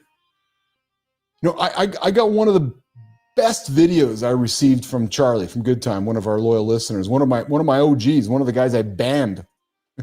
Glad we didn't, because he's been so loyal tuning into us daily, is the power of finding your morning tribe. When I made the decision to start the morning show, I know the statistics don't lie. The loneliness epidemic that men have, that men go through, let alone many humans. We're all so connected, yet we're also connected, yet we've never been so disconnected. And my belief was, if I can create a place for people to get up, start their day with positive energy, ridiculous conversation, fun content, it would create community. And I believe that if I could entertain folks with other AI-generated content, I could increase the value of the live conversation. So when I talk about how we are building real community in an AI flood, you're seeing it happen here every single day. I believe that the more we can entertain you guys with other types of content, and Netflix says themselves, they're all in on AI-generated content. Netflix is like, nah, it ain't going away, so if you can't beat them, join them. We're doing the same thing. But to supplement that and to create that community, we're doing it live. Here's one thing you guys know for sure. You know for sure. You know that tomorrow, 8 o'clock Eastern time, The doors to the Mornings in the Lab are going to be open. I'm going to be here. John's going to be here. Marty's going to be here. How do you know? Because we've been doing it for a year and a half, 2 years now. So we've got that credibility. Back to SPCL. We've got that credibility. We've got the status because we're behind this and not everybody's here. Maybe there's some power because we have information and knowledge we're sharing with you about our experiences. And maybe there's relatability and likability because we share our fuck-ups. We share our successes. We share when we fall. So in many ways, I thought this topic fit perfectly with what Alex Hormozi is doing with content in 2025 and 2026. Guys, real community. I come from community. I built a career. I built a bank account building communities for brands. I'm doing it again with the Mornings in the Lab Live Network. This is not rocket science to me. I don't want to oversimplify, but this is easy to me. You either want to be the shepherd or the sheep. I talk about it often. And if you want to build community, you got to be the shepherd. So you can be like everyone else and flood the internets with non-stop AI-generated slop. And believe me, we create a ton of it. Good storytelling, AI-generated storytelling. But my belief is we have the permission to create all that awesome AI-generated content. Why? Because we're actually ultimately building community every single day. For us. Not for you, not for me, but for us. I'm simply the guy that woke up and said, hey, I believe there's a need for a morning conversation for men. That was my belief. And then when I started it and I started meeting awesome humans, I believe our beliefs started to merge. Petricelli's like, yeah, I'm looking for a space to hang out with men in the morning. Hey, I found the Mornings in the Lab show. Charlie, good times. Like, hey, I found this. Adam Holroyd, hey, I found this.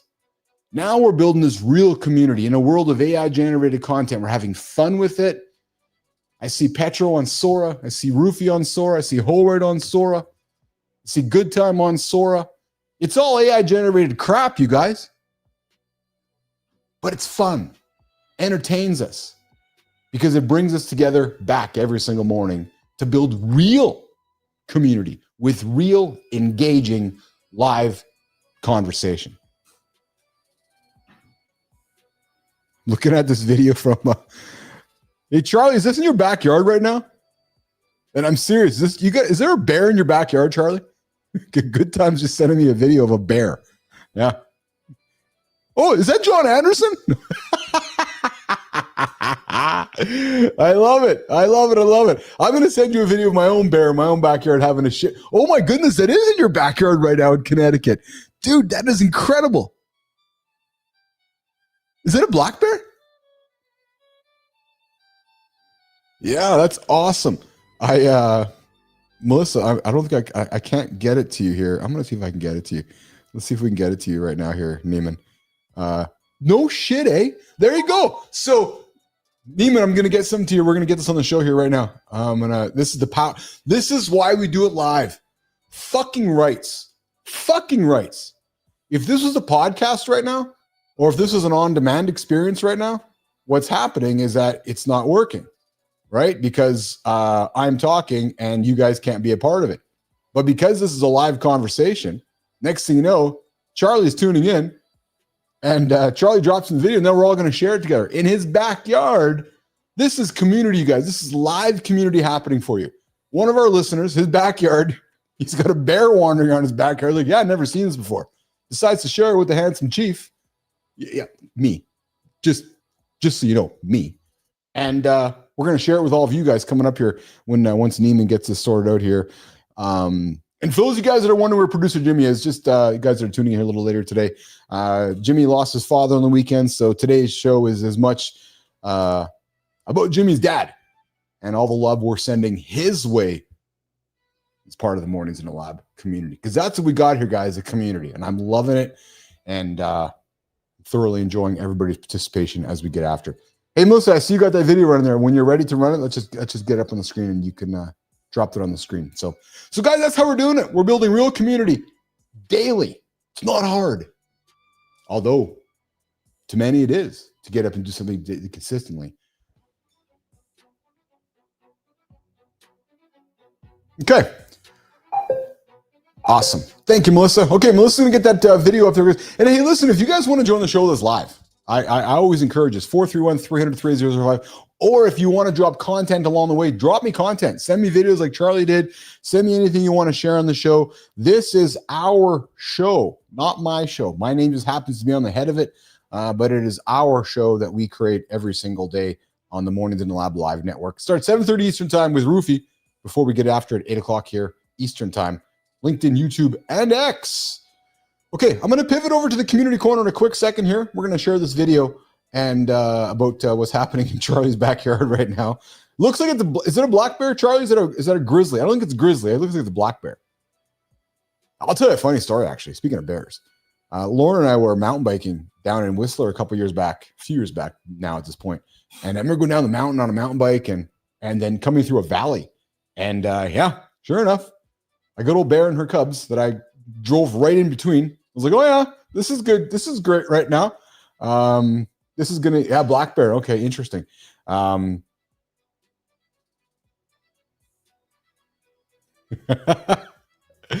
let's do this. Let's go to the Melissa. Let's run the community corner. We'll get to the creator spotlight, and while that's happening, maybe we can run this before the show's over today. All right, let's do that, Melissa.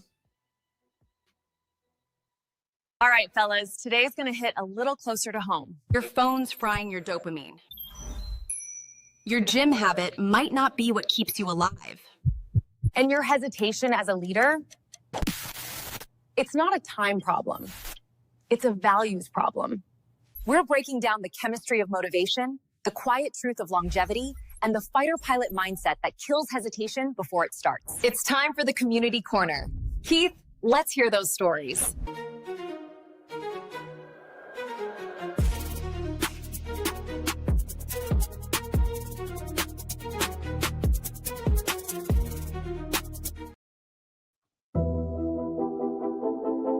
Thank you, Maya Reyes, our very own Maya Reyes. Maya's awesome.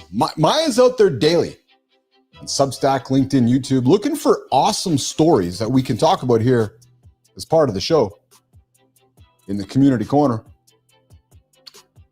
All right. Hey, guys.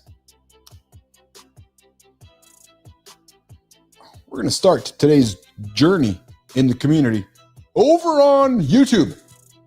You're not lazy. Wait a minute. I think you are. Or maybe your dopamine is just broken. You ever sit down at work and suddenly scrolling feels more interesting than anything else? Better Ideas says that's not laziness, it's dopamine management. Your brain isn't motivated by activities themselves, it's motivated by the anticipation of a reward. There's times I sit down and do a task. I'm thinking, okay, so what's the outcome of this task, and is it going to give me the fulfillment? There's times when I'm like, I'm not going to do it because I'm not going to get the fulfillment of it. So I'll find myself changing tasks. It's a struggle. True story. And when you constantly feed it high dopamine activities, like nonstop solo life expectancy work, Charlie, oh man. Telling you, you completely desensitize your organ. You desensitize your motivation system altogether and your organ. Yeah, true story. Well, but the ordinary tasks like mutual life expectancy work might seem pointless by comparison. What's the cure? More solo life expectancy work. Yeah, another true mother story. Or you might want to stop overloading your dopamine receptors. Yep. Intentionally avoid the digital overconsumption for a few weeks. What might happen is that your brain might resensitize. And you might find that everyday tasks begin to feel rewarding again. Yeah, you can change hands. Work, fitness, learning, other hand, solo life expectancy work to become enjoyable without tricks or hacks. So nation, I got a question for you. Ears up, everybody in the nation. What high dopamine habits do you know is killing your motivation, but you keep doing it anyways? What is it? I want to hear from it. And if you're not prepared to drop it now, come drop it in the Mornings in the Lab community. You can find us over on the YouTube channel, and it is now available on mobile. Yes, the Mornings in the Lab community on YouTube is now available on mobile. It's funny because it wasn't up until now. No, YouTube didn't have it sorted itself out, but it is now there, ready to go. All right, let's move on to Substack. Longevity isn't in the gym. Apparently, it's in the small things. Apparently. Well, Human Health over on Substack spent 2 years interviewing 100 people over 90 years old. The secret to longevity?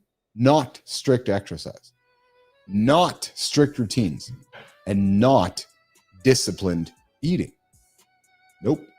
Apparently, it's the overlooked daily habits that nobody markets. Well, I know. That's the whole point of the show. That's why the fitness industry is constantly finding a fad, a gimmick, or something to distract you because there's actually no secrets. No. Be curious forever. Manage your stress with micro relaxation. Have deep social circles. Tune in daily to a morning show that you love. Mornings in the Lab with Keith, John, and friends. Have daily rituals like laughing. What? Yeah, just laugh daily. Be grateful.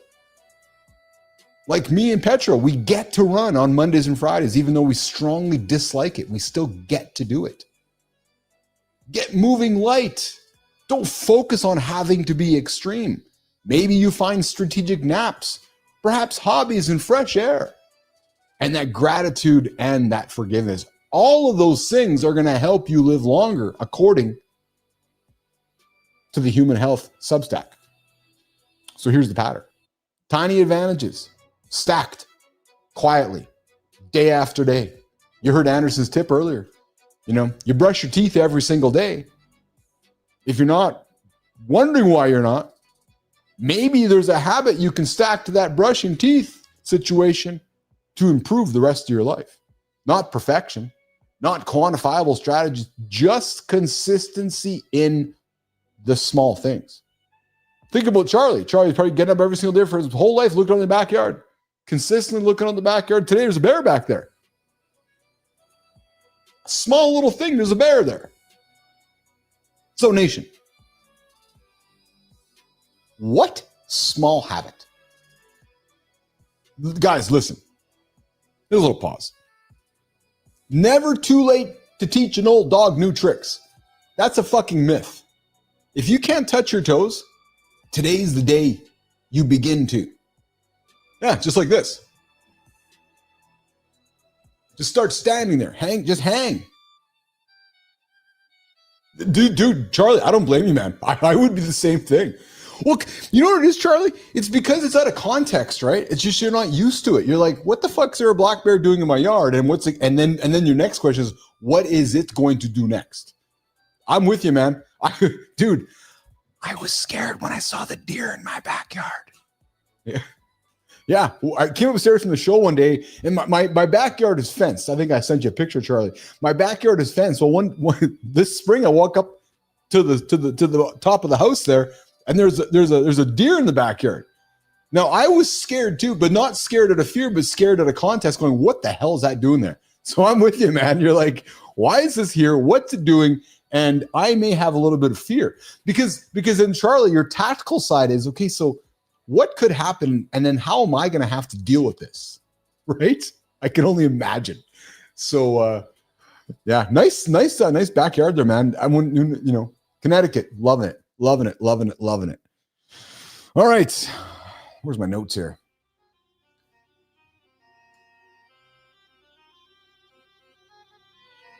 All right. LinkedIn. Clear values kill hesitation. I like this one because I had a topic. I think we got a topic coming up around the power of values. Mine were messed up for a long time. You want to talk about relatability on the show? Dude, my values messed up. Yep. And probably nobody's fault. Someone's, didn't your parents teach you values? I'll take full responsibility. I just didn't know what they meant. I guess values are beliefs. Beliefs are values. I struggled with mine for the longest time. I've often joked that it took me, get into my 30s, thousands of dollars and thousands of hours of therapist time to figure my shit out, my own values. Good time. 50 years, I've never seen one. Yeah. Good thing I wasn't knocking on your door. Or like what in John's situation, good time at the cottage there, where didn't he say the bear was wandering around the door or around the door or whatever it was? And if Andersen talks about being fearful, dude, you talk about being scared and me talking about being scared, you and I got nothing on Andersen, the big dog himself. But Paul Littlejohn, a former fighter pilot and the founder of the Wingman Way, says leadership is not about intelligence. He says it's about decisiveness rooted in clear values. He says that hesitation erodes trust. Indecision kills momentum.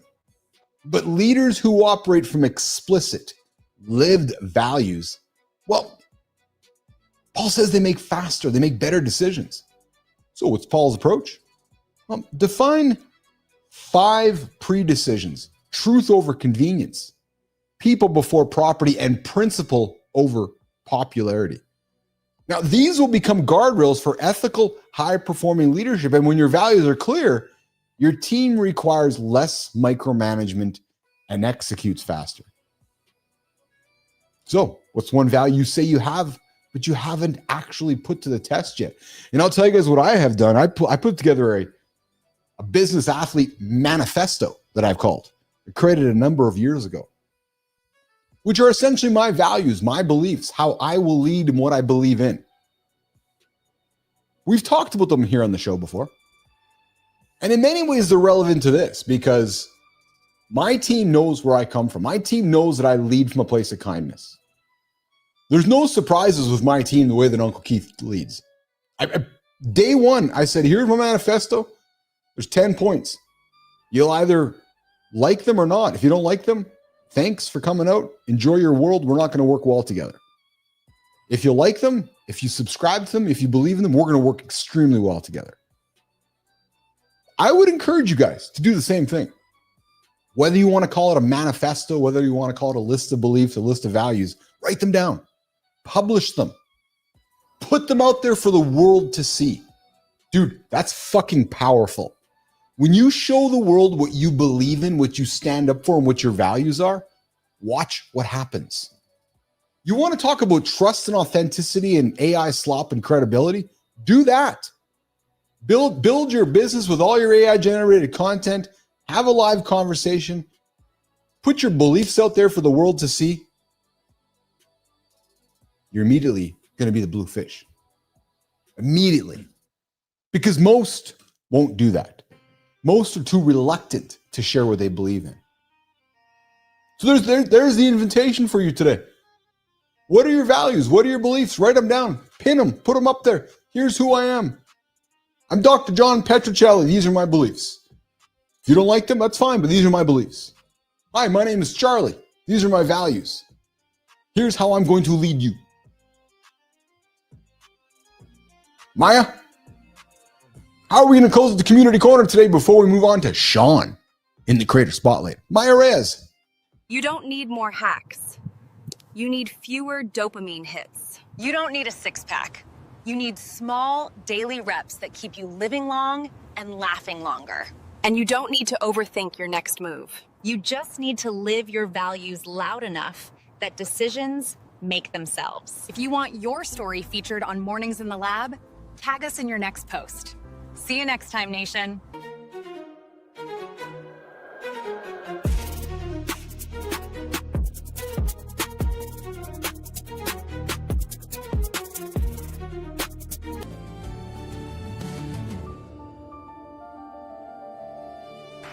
What if the difference between winning and losing wasn't about being faster, but about being kinder? Picture this. 5 athletes changing 4 tires and refueling a race car in 8.5 seconds while $1.1 million hangs in the balance. But the real story?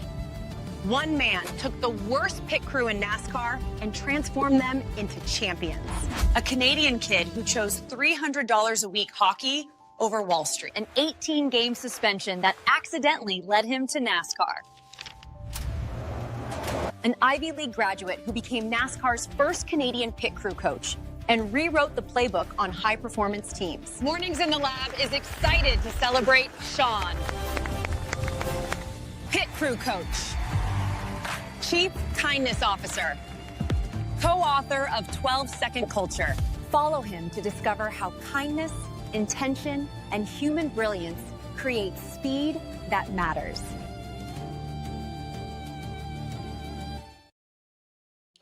People be wondering how we're creating community in a world of AI-generated slop. You know how? With incredible human beings like Maya Reyes, the other smoke show here on the Mornings in the Lab team. Between Maya and Sophia Grant, we've got the whole situation sorted. True story. All right, Shaun, Peet. Maya, that's a fucking great intro, man. Maya, good job of that intro. Wow, the energy. Shaun, Peet. Yes, Shaun. Shaun. With the AU, not the AW.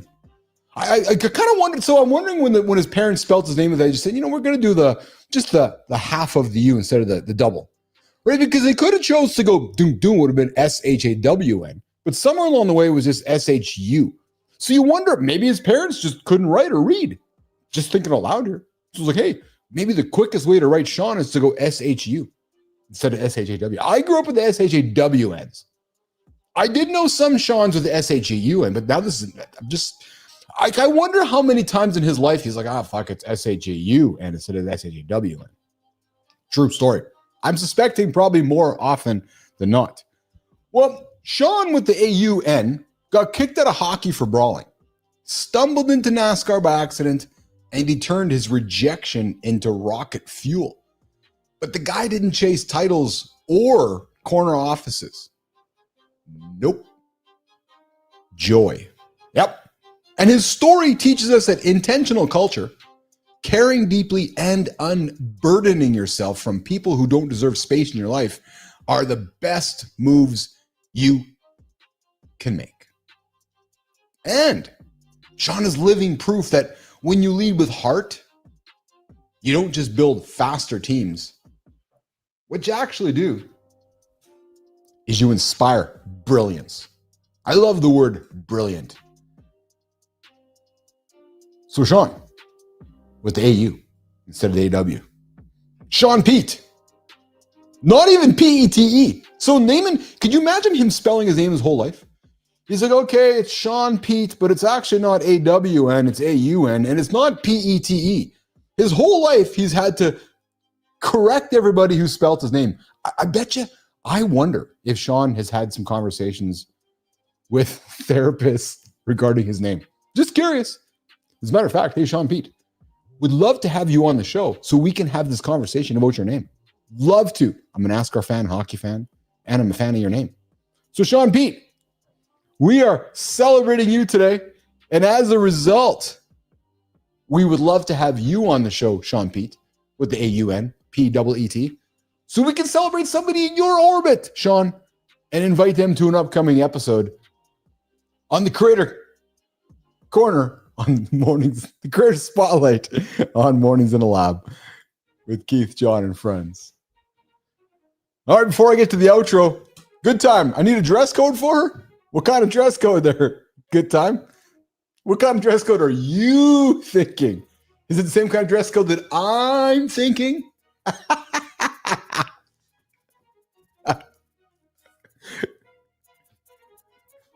Who's the inappropriate creep who's leading the morning show that likes the AI characters?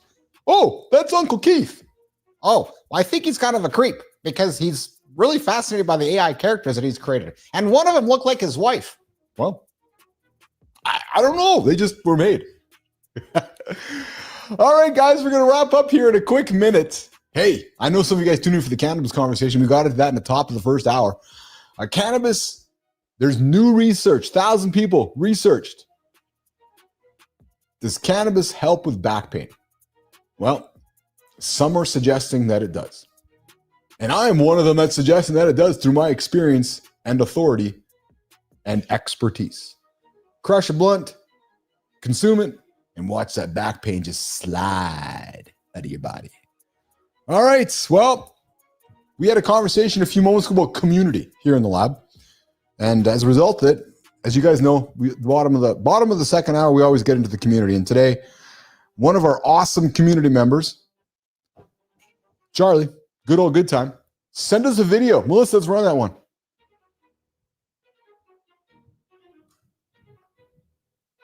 There it is right there. So the backyard of Charlie's house, bear wandering. Now this happened a few moments ago. I don't know if the bear is still there now, but Charlie sent me that text on the Mornings in the Lab hotline, 431-300-3005. This is the power of community, you guys. This is community. It's fun, it's interactive, it's engaging, and it brings us all to be a part of the conversation. So if there's a bear in your backyard, maybe a skunk, maybe a deer, maybe a really, really extremely attractive female or male, send us a picture. Put them on the show and celebrate them. All of a sudden, even everybody sending pictures of random humans. Who's this? Oh, they're attractive. Okay, cool. All right, guys, well, listen, we're back at it tomorrow. You know, hey, how do we build community? We build community through live conversation on the Mornings in the Lab live network. Monday to Friday, 7:30 Eastern time, live right here on YouTube, over there on X, over there on Substack, and just over there on LinkedIn as well. You want to connect with me? Come find me on LinkedIn, X, Instagram, all over the planet. Yes, I love the emoji Melissa has in front of me right now. Just that, are you fucking, yeah, I know, exactly. Yeah. And send us your picture of those attractive females or males in your backyard that might be wandering around aimlessly like the bear in Charlie's. Could you guys imagine if all of a sudden, you know what? Would you guys be blown away if my backyard was a fucking nun? Or some girl in a bikini? Or maybe even a puppet? You never know. Yeah. Oh yeah, I got to get to the outro now. That's right. That's how the show works. Oh, we got Holward coming in here. The best you are getting from me is rabbits. They're everywhere in my house. Yeah, are they? Holward, are they cute rabbits? You know, we had a bunch of rabbits in our backyard here too for the longest time, but then they've mysteriously evaporated. Now there's been a few foxes around my neighborhood, so I'm wondering, Holward, if the foxes got the rabbits because the rabbits are gone. But here's what I got in my backyard. I got tons of freaking squirrels, tons of freaking chipmunks, tons of deer, all that. So yeah, and sometimes nuns, puppets, and girls in bikinis. Yeah, true story. All right, let's do this. Boop, boop, boop, boop, boop, boop, boop. And we're going to check this button here. I'm trying to get better at this. All right, there we go. Guys, this is a wrap. Yep. Today we cut through back pain hype, upgraded your work reputation with one tiny rule, and we ran a myth test. Yep. If you need to put the cucumber underneath your mattress to get a morning wood, well, if that's what you got to do, what you got to do. What am I talking about? Go back and listen to the conversation here in the second hour. Yeah, they seem to multiply like, oh, wait, rabbits. True story, Holroyd. Quick recap. Here's the Notebook LM version of the show. Cannabis and back pain. Yep. How to talk to your clinician. SPCL for real influence. The 2-call rule. Cucumber myth debunked. And how we're building community beyond the feed. Hint, morning live conversation. Here's what we got for tomorrow. Why just in case peeing may be harmful. You know that when you get in the car, you're like, I'm gonna go for a pee just in case. Well, new research is telling us that it might be harmful to do the just in case pee. I can't wait to have that conversation with Johnny. And what happened when this ex-D1 referee went 365 days without a phone? Yes. This dude we got coming up on the show tomorrow. Not my dad. My dad's never had a phone. We got a guy coming up, ex-D1 ref, 300 a year, no phone. And then, hey, coffee or water first? We're going to talk about it. Vodka, armpit detox. Does it kill odor or your skin? I suspect we're going to have a scene of Andersen doing this in the show tomorrow. Just smelling. And hey, truth hunters, real or AI? We're going to put some headlines on the table. Are they real or are they fake? Nation, we'll see you in less than 24 hours. I'm the Handsome Chief. I'm out of here. I'll see you guys. LinkedIn, YouTube X, live, Mornings in the Lab with Keith, Shaun, and friends. The Handsome Chief is out. We'll see you guys tomorrow.